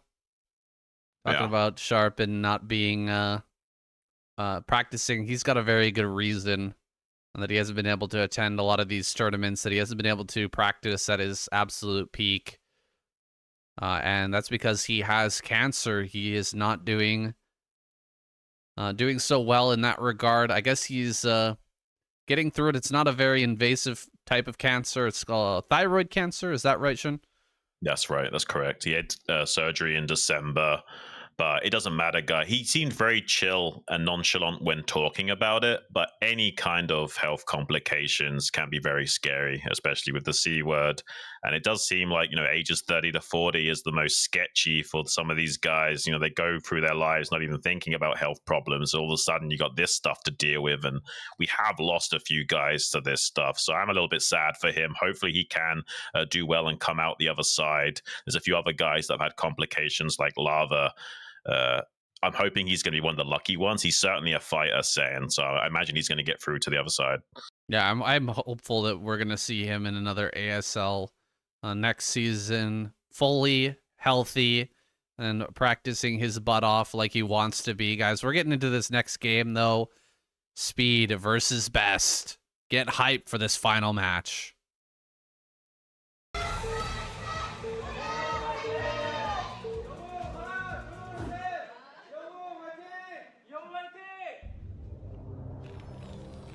Here we go. Speed. There he is, spawning in bottom left. Best down in bottom right. I'm kind of split right now, Xun. Who do I want to win this? I really couldn't tell you. This is the situation I didn't want, honestly. I didn't want to have to pick between these two gamers. I wanted them both to get through this group. As much as I love Sharp and Jaedong, I actually was eyeballing these two as me wanting them to get through to the round of 8. So I don't want to choose Saiyan, but I guess that also means there's a bit of a silver lining that no matter who does get through, I can also be happy about. That's true. Always look for the silver lining, guys. And no matter what happens, we're going to see some amazing Brood War, even if your favorite players don't make it in. But I'm sure most of you guys are pretty happy with the results so far. A lot of great players have made it into the round of 16, and even fewer are going to make the way into the round of 8, but we're still going to have amazing, great games to bring you guys no matter what. Absolutely, Saiyan. We've been kind of spoiled for choice here at the ASL. None of the games have been really boring. Sometimes you get those kind of like sluggy games in ASL where it's kind of like, you just want to get it over with and get to the next game. Not in this tournament, not this time around. We've had absolute bangers. I mean, yesterday we had 3 Terrans, and we still managed to have 2 games of 2 Port Wraith in a row. And most of those Terran versus Terrans were very quick, under 10-minute games as well. Yeah, there's been a lot of great fireworks. These players going head to head. So much passion here and sense of urgency to win an ASL before Flash gets back into the scene. These guys have had it in their minds for a long time. They've been pushing for that, especially players like Hero, Snow, Best. These guys, they've been around for so long, but they just still haven't been able to take a title. This is looking like might be one of the last seasons to do so. I'm imagining Soul Key versus Flash finals next season, guys. Yeah, maybe Saiyan. That might be a little bit of a craziness to look forward to. But there is a lot of round of 8 warriors right now, and a few round of 4 guys that just haven't been able to break through. Hero came the closest. He went 3-4 against Soul Key a couple of tournaments ago. Almost managed to take him out. Not quite, though. And that probably is the matchup to do it, Zerg versus Zerg against Soul Key. He just seems so clean and defensive, and everything just lines up perfectly in those other matchups for him. We see Speed kind of chilling with his SCV scout for the time being, kind of delaying when he goes in to the base of Protoss to get a full scout of here. It looks like he's going to come in, see what he needs to. Gets a look at that cybernetic score, sees it spinning, and he knows that there's not going to be a quick robo here. Best delaying his CC or his Nexus a little bit, going to take a 23 Nexus, not quite as fast as that last game. 19 Nexus. Okay, he He's does gonna take cancel. 21. Yeah, he's gonna take 21 Nexus. All right. Still a little bit later, but does want to have that Dragoon out first. And he doesn't cancel the range, right? He keeps that range going. Right. Yes, indeed. That's what Speed is checking for. Coming back in for the confirmation. Yep, you are still getting range and no robo just yet. They're just going to slow down the second Goon a little bit to optimize the Nexus placement. Is a nice idea to go for that, especially if the opponent isn't doing anything too crazy, like a 2-factory. And he kind of confirmed that with the Probe Scout, but not really. So it's a tiny mini gamble here from Best. He has taken a lot of damage onto that first Dragoon. Going for a 1 gateway style into Robo and losing that much health on your Dragoon does feel a little bit sketchy. We still managed to force a bunker out of Speed though, so probably all things considering, this is actually really good for Best, and it is actually going to be a DT play. He does like to mix it up. He doesn't like to just go Gateway Man every single time. He does mix in the Templar Archives and go like DT into Arbiter play quite often as well to kind of obfuscate his build order choices and keep his range of play as wide as possible so that you can't just metagame him. I'm not a big fan. I like when Best just does what he does best. Just like in that last game. These DT plays tend to fall a little bit short. We'll see if he's able to pull the wool over Speed's eyes here and get that DT in and deal that damage. But I think Speed is pretty darn solid when it comes to detecting these plays, and you know, he's been scouting over and over again. You can see he's really on top of things. Now he's going to push out, see if he can slip some vultures out on the map. Actually, he can't go this direction, so he might turn around. Yeah, this is some good mind gaming from Speed. He goes down to the south, baits the Dragoons down to cover that pathway, and now he's going to get out into the middle scot-free. And you also saw that range was definitely finished as well. Like sometimes these Protoss players will cancel their range yet again and like, you know, sneak out that tech a little bit faster. So confirming the range is actually finished does make him be able to isolate the possible range of play. He knows there's no crazy fast DT timing, but it still has that possible, you know, DT drop into the main base kind of thing that we are probably going to be seeing out of Best. Hopefully Speed can, you know, isolate that and figure that possible range of play out from Best and not just die straight up to it, but potentially this DT drop in the main base could do a lot of damage. Oh, I loved it. Speed, you know, he saw not too many Dragoons and Best's unwillingness to engage with those Dragoons and immediately drops his engineering bay. Look at those turrets coming online at the perfect timing to stop this, to deal with this shuttle coming in. He's going to have, what, 2 tanks? No vultures here, so it could get a little hairy. We'll see if he's able to dive on top of a turret or something like that, though, and actually open up the position. It doesn't really seem like it. Yeah, as long as he's got the tanks protecting this turret here in the main base, he's pretty good. He will instead have to kill some depots for free and just shark around the outside of the range of this turret and try and get a few depot kills as compensation. That should still be enough damage to make himself feel... Oh, he's actually going to target his own SCVs to try and kill the DTs. That's also definitely an option we'll play here from Speed. Something you would see back in like Pimpers plays back in the day. But these days, it's not too crazy to see people go for plays like that. Does make him want to get out of there and not kill any more than just that one singular depot. Obviously, you have to watch those DTs like a hawk, and I don't think Best has at the task switching the same caliber of Speed to be able to make sure those are safe. Arbiter follow-up from Best. Makes complete sense to base Arbiter from this initial DT drop play. Ooh. He's going to get over here into the left-hand side and actually stop the Academy. That's a big deal. That is very annoying. He has to cancel, and he can actually kill the gas too. Speed. He needs to do the same trick. He needs to kill his own zealots. Yeah, on his own SCV to kill the DTs. If he loses that gas as well, he's in trouble. He is losing that gas right now. Okay, does some more damage there, but he's bleeding off SCVs like crazy every time he's doing this. Best is way ahead in supply right now, and he's going to lose his gas. Yeah, no, this is very best-sided right now. He doesn't need the gas right now, but he can't afford to replace the gas with minerals is the problem. So this is kind of a weird situation for Speed. He's going to have a hard time optimizing against this. He's still trying to kill his own SCVs to kill the DTs. Has been successful in killing one of those. Might still lose another depot, though, without even killing the DT. Does finally get the kill on that, but I think the damage has been done for Best. That was enough prerequisite amount of damage to just transition into a normal 3-base Arbiter play and feel very confident going forward.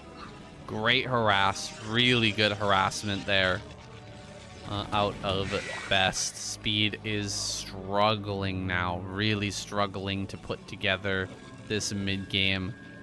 Is he going to just all in? I think that's a reasonable decision. When you've taken this much damage, I don't know. Does he have a choice? There's a 2-base Arbiter coming up. I think he has to just turtle and hope for the best, and it's not going to be pretty. Like, I think he has to just sit and wait for 3-3. I don't think there's a window for him to do anything. He's scanning now to see, is there any possible vectors of attack I can go for here and actually do something? I think the answer he's going to figure out is very quickly no. He's going to build 5 factories, probably just to have enough units to not die. He's probably thinking about maybe I can do some kind of attack timing, but I just don't think it's going to be successful. Well, the scans come down. He sees no Arbiter just yet. He only just now got turrets. Or, sorry, excuse me, comsats. So the detection is not really there. With only 50 energy on either of those and slowly gaining, he's going to have, 2 and then 4 scans potentially. But with DTs out, sending them in slowly one by one and then having the Arbiters come in afterwards, it's going to be really hard to maintain that detection. Drop is going to come around the bottom side. Oh my goodness, he's going to get this. Done. Oh my, that's crazy. That is crazy. Like, Best is playing out of his mind today. Like, usually he plays a little bit sloppy, a little bit inconsistently. But besides that Jaedong game, he hasn't really shown any kind of weakness. He seems very well prepared for this ASL run of it, forcing more scans from Speed as well as he tries to push out towards his natural 3rd location. The less scans you have available to you as Terran is really stifling right now. You know you're up against Arbiter play, so every scan is precious. So forcing any scans by trickling in a DT or 2 is actually a big win for Best. So Speed is going to be able to hit this 3rd base kind of on curve here. 11 minutes in, he's got this command center just about done and ready to float over to that 3rd. He has a massive supply deficit, though. Huge supply deficit as Best roams the map. These 2 tanks just kind of doing a little tango here over by the 3rd base, and the CC is going to make its way over. Difficult, very difficult to hold on in this position, but this is he's giving himself the best possible chance to hold on against this Protoss army. If he could possibly hold on, it would be with this setup. That's a lot of turrets, that's a lot of mines, and these buildings are in good position. The tanks are very well spread. Is this what, a recall? No, it's going to be a stasis on the back line. I don't think he can hold this, man. This is so much stuff. This is one of the times that we can be very confident that he is going to be breaking through. Unfortunately, very standard 11-minute 30 stasis timing from Best. He's just proving too much to handle. You can't spread thinly like this after that kind of early game and cover a 3rd base location and deal with the stasis push as well. Best is just running an absolute clinic on Speed and absolutely styling on him in this final set. Wow, I never expected it to go this one-sided, guys. Best showing him what's what, but it really was about that initial DT drop and how much damage it did. Even though he had the detection, even though he had everything he needed in those turrets, he still wasn't able to stop. That's kind of incredible. Best able to get that much damage, and I didn't like it from the looks of it at the beginning of that play from Best. I thought that he was kind of playing outside of his wheelhouse and trying something different, but he definitely proved me wrong. He showed me exactly how powerful he is with that style of play, and he's hit this timing perfectly. Broken Speed wide open, and he will have to tap out. First game goes to Best. taking a lead in this series. Wow, that's pretty brutal stuff. Speed a little bit annoyed about that performance. You can kind of tell. He did have the 2-1 upgrade timing, but there's just not enough units to make value out of that. He definitely was thinking about, just turtling into that 3-3, get maxed out on 3 base, and then take a 4th while attacking. Not really working out for him against Best. Like Best will always outscale you and hit you right when you're at your weakest, trying to set up, and it's what he does best, pun intended. There's going to be a lot of Best puns when this guy is on stage. It's kind of hard to avoid. Invisible Men taking out Speed. He's got to be sour about that one, guys. You can see it on his face. He is really unhappy with the way that DT defense went, and he's got to put something better together if he wants to take down Best in this series. He's got 2 games. If he manages to win this next one, this is his last chance to bring this one back. Let's see if he can make it happen. Next up, Eclipse. My goodness, this is going to be tough. Speed's shaking his head. I think he knows after that game 1 going so badly, it's going to be really tough to actually pull it out in game number 2 on Eclipse. He might just get 2-0'd out of this group. This might be his tournament lifeline up for challenge, and he might be eliminated. We're going to be going right into it, though, guys. This is match point potentially for Best. It's game number 2 on Eclipse in the final match series. Let's get it on.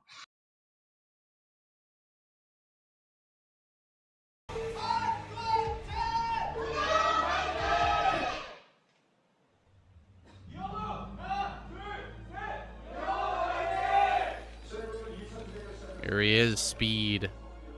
Looking a little glum there over in top right-hand corner. Best. Laser focused here in bottom left. He's looking very calm, collected, cool. Even though he's here in the finals. Got knocked down pretty quickly earlier by Jaedong. However, he's proven himself extremely strong when it comes to this matchup. As expected, smashing some Terran faces today. Yeah, he actually seemed a little bit aloof when there was all 4 of them up on stage. Like he was very calm and kind of like disengaged from the drama of the event and just wanting to get in there and play his game. Best is best from Arizona. Yeah, Best is definitely best. Like there's a lot of Best fans out there in the crowd and in the chat here probably today as well. Rightfully so. This guy is an absolute monster of a man. Definitely one of the guys you want to study if you want to learn how to play Protoss versus Terran. Looks like his animalistic instincts are taking hold. Best sending his first probe across the map. He will be stealing this Terran player's gas geyser. Speed has been known to send his SCV down early to actually block the probe from getting in, but he's not going to opt for that this time. The gas will be stolen, and it kind of looks to me like Best wants to place a gateway on low ground. However, he's got the money for it. And actually, he may be going for a Nexus first. It's pretty strong on this map. That's why we're seeing. I think that. Sorry, I was just going to say, I think that pylon is just to like have a bit of hedge your bets in case there was a block or he tried to take the gas at 10 supply early, but just so he could throw down that gateway on the low ground if needed, and he was always going to take the Nexus first if the gas deal was successful. Well, be that as it may, Best grabs his Nexus first. He's got the gas deal. He's got the edge here already in this game just by taking control of the pacing. Yeah. Now, how many Marines is Speed going to make? And is he going to try some sort of bunker play? Is he going to try and punish this Nexus first? And will Best try to make a forge to hedge against that? He's going to keep this probe alive as long as possible and make that decision here coming up soon. Yeah, I mean, there's also the possibility of like making a second barracks out on the map somewhere and doing some really aggressive bunker rushy way of playing against this opening from Best. You can do some crazy stuff potentially. It's just you usually don't see these guys go for that He's just going to be trying to put on some SCV damage onto that gas geyser and get it as quickly as possible. This is very much how Light would advise you to play. Just, you know, put 2-3 SCVs onto killing that gas and get it as soon as possible, and just play from behind while getting that bunker expand style going. Pretty much great control from these probes, though. Successfully catching that first Marine is a pretty big deal. There's a lot of lost mining time there, but killing the Marine and not taking any losses is a pretty big deal. Disgusting, Xun. Just disgusting. I mean, that Marine was supposed to push the probes off the line, not get hunted down like a dog. What was that? It just runs it down and gets on top of it. I mean, that's already some momentum out of Speed's game here. He's really slowing down a little bit in this game. Yeah, I think that Best has got his number a little bit here in this game, and I think stylistically Best is very well adjusted to deal with someone like Speed, and Speed's going to have a hard time of actually abusing his strengths against someone like Best. Sharp would have a better attempt at it, I think, and this is really not starting to go Speed's way in this series. I'm hoping that he can somehow clutch out a victory here. We can go all the way to a game number 3 regardless of who wins the overall series. But you have to imagine that with how Best has been playing, that he will somehow be able to dispatch him in this game. It is a joke, but, you know, Best has a lead right now. Maybe he can still find a way to throw. It is possible. So far he's been throwing out some road bumps for Speed, and he's kind of slowing down a little bit in his overall pacing this game. Not really having much control. He's actually built a lot of Marines, though, and double factory after. Okay, makes sense. Just normal stuff here after the gasless fast expand. Now we see the usual greediness from Protoss players, getting this robo off of one gateway. There is some room to punish this, but it just usually doesn't transpire. You have to keep making Marines and, you know, do a very crazy push. He's only got 6 Marines. He has hid the other 2, though, so there is still some push potential for Speed. He's hoping to, like, catch this Dragoon. He does show all 6. If he somehow caught this Dragoon, it would be huge. I thought he was going to hide 2 Marines and wrap around with the other 4, so when the Dragoon came in, he would get us around on the Dragoon, but didn't manage to find that. Has got this starport being built in the bottom right. Maybe can get something done with a Vulture drop play later on, and maybe can utilize a Wraith at some point in helping shutting down any shuttle play from Best early on. Speed's gonna try for some sort of drop play here. He's managed to avoid at least building a bunker, so skipping over that unit or skipping over that building helps.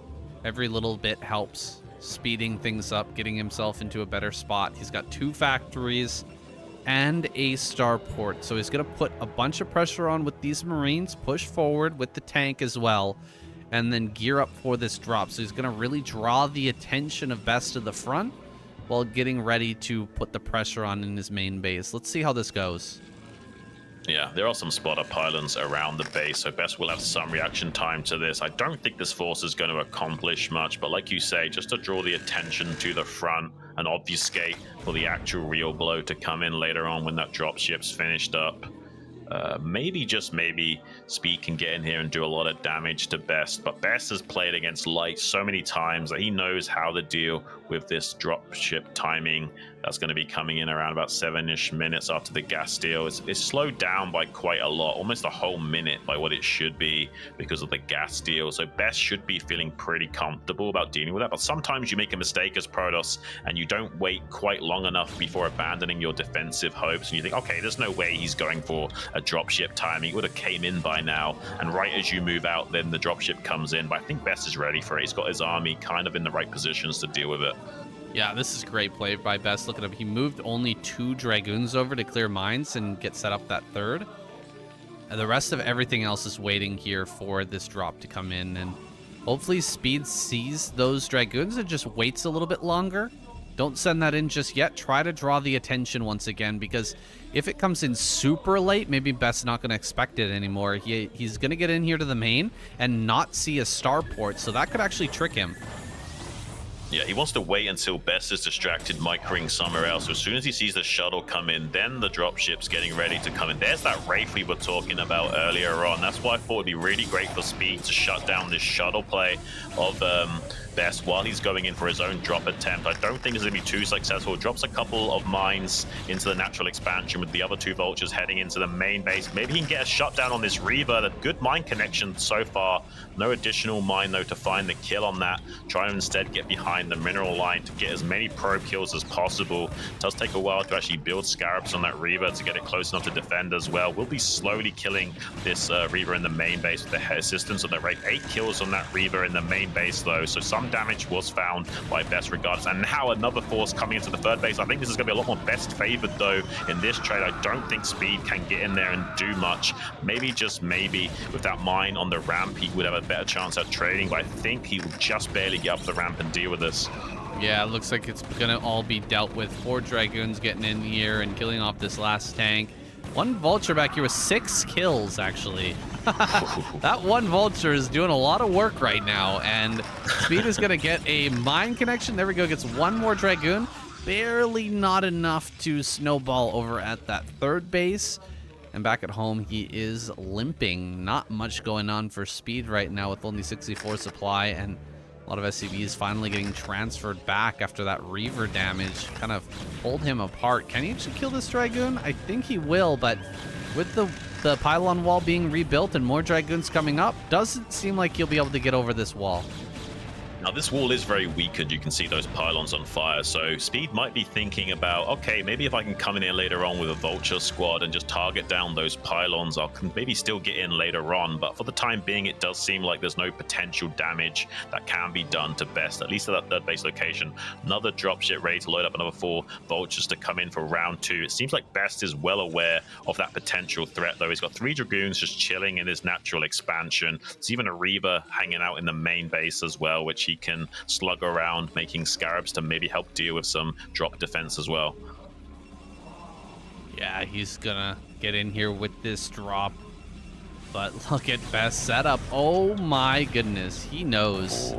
He 100% knows the great position he's in. Good target fire here. Actually gets quite a few probes, maybe 4 or 5 probes, and gets out with the dropship. Hey, not bad considering how close Best was with all those defenses. Right, yeah, Speed is thinking about a long game right now. He just wants to, he's got his science facility getting a 2nd armor. He just wants to get upgrades and tech up and delay Best as much as possible, though. Probe making his way to the 4th base location to throw down that Nexus. Pretty on curve right before the 11-minute mark. So, yeah, kind of Best dotting his I's and crossing his T's right now and getting set up. Now going to be intercepting this dropship as well. Killing that is pretty huge. Hasn't been able to find this starport. He's hiding the starport in the very bottom right of the dead zone in this map. So maybe he can like re-land that later on and maybe get some more use out of it. But for the time being, that starport's pretty shut down.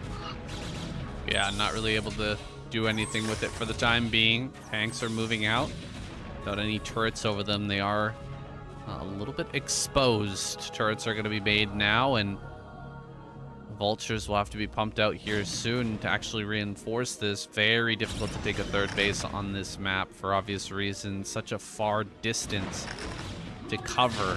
And here comes that shuttle, just going to take advantage. See, there's no turret. That turret finally finishes up after the fact, but here he comes.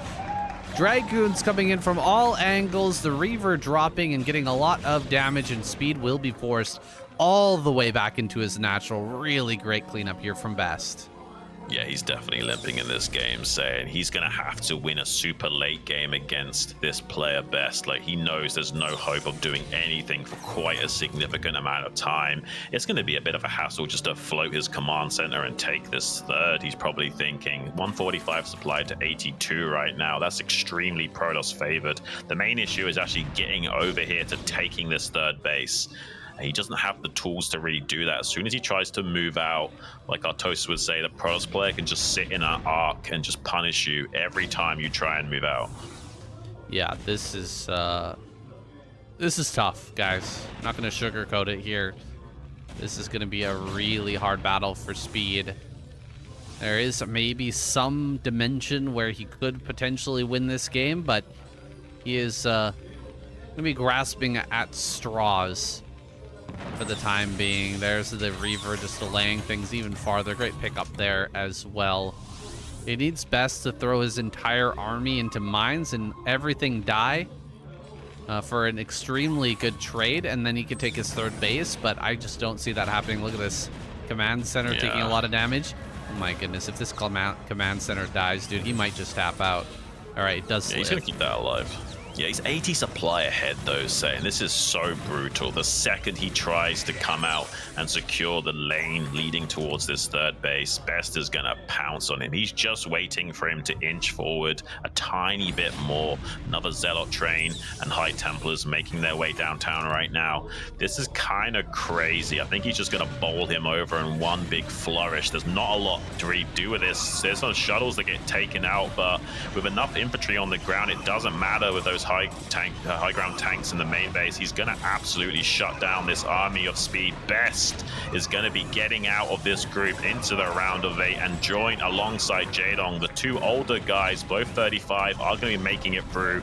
It seems that age isn't such a factor at playing at the highest levels in ASL after all, and these guys are going to be joining us on more great games for many years to come, saying double the supply of speed. He has to tap out. He looks a little bit emotional right now, Speed does. Head in his hand. Kind of feel bad for him. He's had a rough group of it. Best, though, playing like an absolute beast today. He's in pure silverback gorilla mode. You got to feel a little bit bad for Speed here. This guy practices more than anybody else. Literally, everybody else is leagues behind this guy in the amount of time he puts in, effort he puts in. He hasn't made it through to the round of 8 this time, but I'm sure we're going to see him back again. Tough competition indeed here with this group. Jaedong shows up out of the blue, ready for war. The Tyrant in full form, just smashing his way through first, completely unexpected. Oh, and then, insane. and then Best comes out and he plays like this as well. This is some shocking stuff. I'm sure we're going to see Speed again, but he just got absolutely dominated this series. Yeah, I mean, StarCraft's a hard game, guys, and ASL is the hardest tournament in the hardest game ever made. So you kind of expect players like Speed, who haven't quite found their footing yet in the scene, to kind of stumble a little bit along the way. He definitely has the mechanics, the tenacity, the practice hours to compete, but not able to do it and break through into the round of 8, at least this time around. Hopefully he'll be joining us again for more and more tournaments. We can just see how barely hanging on by a thread Best is in some of these situations. But he's always perfectly dealing with whatever pressure's coming his way. He's only just barely getting up here onto this high ground third base location to clear out this army. Even saving these pylons is a pretty big deal. It's just one less thing for him to worry about, and he can optimize his build order to his heart's content and just build an unstoppable army that acts as a meat grinder.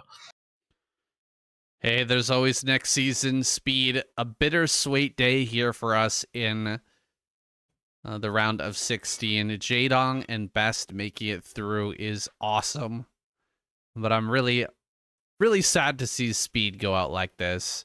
Yeah. Next season, buddy. Keep putting in the hours. Keep working hard. We're gonna be cheering for him.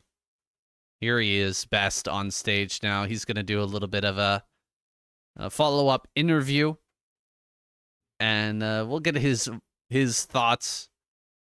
Hopefully we'll get that translated soon too over on the Tastosis channel. That'd be great. I'd love to hear what he has to say because he has just been crushing it lately. He's been playing very, very well, and this is a well-deserved round of 8 play for him. I mean, after the way he just dispatched with Speed and Sharp, you can't take anything away from this guy. No, not at all. And if he can somehow get lucky enough to have some more Protoss versus Terrans going forward in the tournament, who knows? This guy might go all the way at least to the round of 4 and get into that semifinal position. Next group, guys, which is going to be occurring next week on Monday, is going to be Rain, Action, Bisu, and Zero. That's going to be a pretty wild group. No Terrans in that group this time around. It's our first Terranless group for quite some time. Just, 2 Protosses in Rain and Bisu, and 2 Zergs in Action and Zero. Action's been playing absolutely not up to standard lately, though. So in that group, my eyes are probably going to be on Zero and Bisu. Though Rain's Protoss versus Protoss is seriously good. So if ever Rain has to fight against Bisu in that group, I do favor Rain. Yeah, Rain he's just such a wild card, man. You never know what to expect from him. I didn't think he would get through to the round of 4 last season, but he somehow made it happen, and just so nonchalantly getting through every single time. It's pretty hilarious, but we'll see. We'll see if he's able to still play at the highest level, even though he's gaming a lot of League of Legends lately, from what I've heard. Yeah, he definitely is one of those guys that doesn't put in nearly as much practice hours as some of these other guys. I guess perks of playing Protoss, right, guys? But unfortunately, he is a bit of a brainy guy. Like, he's very thoughtful about how he approaches the game. I think that's why he does so well in Protoss versus Protoss, is he can kind of detach himself from being so emotionally involved in the game states and kind of look down on the battlefield with more of a bird's eye view and kind of figure out exactly what he needs to do to win against some of these guys. I really don't think Action's getting out of this group as much as I would like him to. So my money would definitely be more towards Bisu and Zero getting out of this group. Bisu had a bit of a weird performance, it has to be said, with like forgetting Storm against Killer and what have you. But that's because Bisu was kind of, away from the scene for a while. He's only just now come back to playing the game more actively after taking a little bit of a hiatus. So I'm going to chalk that up to just him being a little bit shaky from, trying to scrape off the rust. And I imagine we're going to be seeing a much more stronger round of 16 performance from him. I'm not so sure. I don't know. I was a little bit disheartened with the way Bisu was playing before. I think that Rain and Zero will get through, but maybe I'll change my prediction by the 21st. That's when the Group C is going to be played, guys. The 21st of April. We'll see you there, but make sure to follow the channel, guys. Don't forget, we're doing the SDS here as well. The Soup Duel Series. Those best of 7s are going to be played on the 17th, 18th, 19th, 20th, and the 21st, right before the ASL. That's going to be at about 10 a.m. Korean Standard Time, 6 p.m.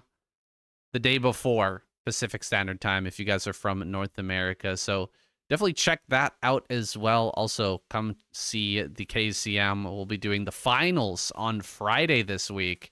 That's going to be a lot of fun, Xun. Yeah. I'm looking forward to that. So we got so much great StarCraft action. Please try and catch it all, guys. There's more than just the ASL going on right now. Try and see if you've got time to tune into some of these other casts that Saiyan and I are taking a part in. There's just so much good action. It does give you an idea of where these players are at. Online also doesn't necessarily translate to offline. So sometimes you can see just how good some of these guys are in these online events when there's no issues of nerves taking place. Absolutely. Thank you guys so much for watching here live, and to all of you guys out there on YouTube, we appreciate you as well. Make sure to support the SCSL Patreon page and give generously to the gems here on Soup Live as well. Let's do a little shout out to everybody who donated. We had Dirty SC, aka Shrimp Lover 420, gave quite generously today. Manu as well, gifting quite a few gems. Oh, if I look at that, you guys can't see the screen. There we go. We are finished, guys. Will there be games tomorrow? Tomorrow there will not be any games. The 21st of April is when we'll be back with more ASL, but the 17th, Soup Duel Series, 18th Soup Duel Series, and KCM at night. And we'll be having the Soup Duel Series Saturday, Sunday, and Monday. Then right on into the ASL. So no breaks for us, Xun. No breaks at all. Yeah, every day. We're just keeping it going. Yeah, we're going to be casting the SCSL Season 4 as well. Pretty much every day this week. They'll be coming out on the the StarCastTV channel. Not live or anything like that. But yeah, lots of stuff, guys. Lots and lots of StarCraft right now. It is hot right now. StarCraft is amazing. and we can handle the heat. So we're going to be staying in the staying in the kitchen. Hopefully, we can become very top executive chefs to keep impressing you guys with our Michelin star tier casting as it develops over the years. We're going to be improving both the quality of our production as well as our ability to bring you this action to the best of our eloquency. All right, guys, and with that, we're going to be taking a rest because we've got lots to do this week. Thanks again for watching. We'll see you in the next one.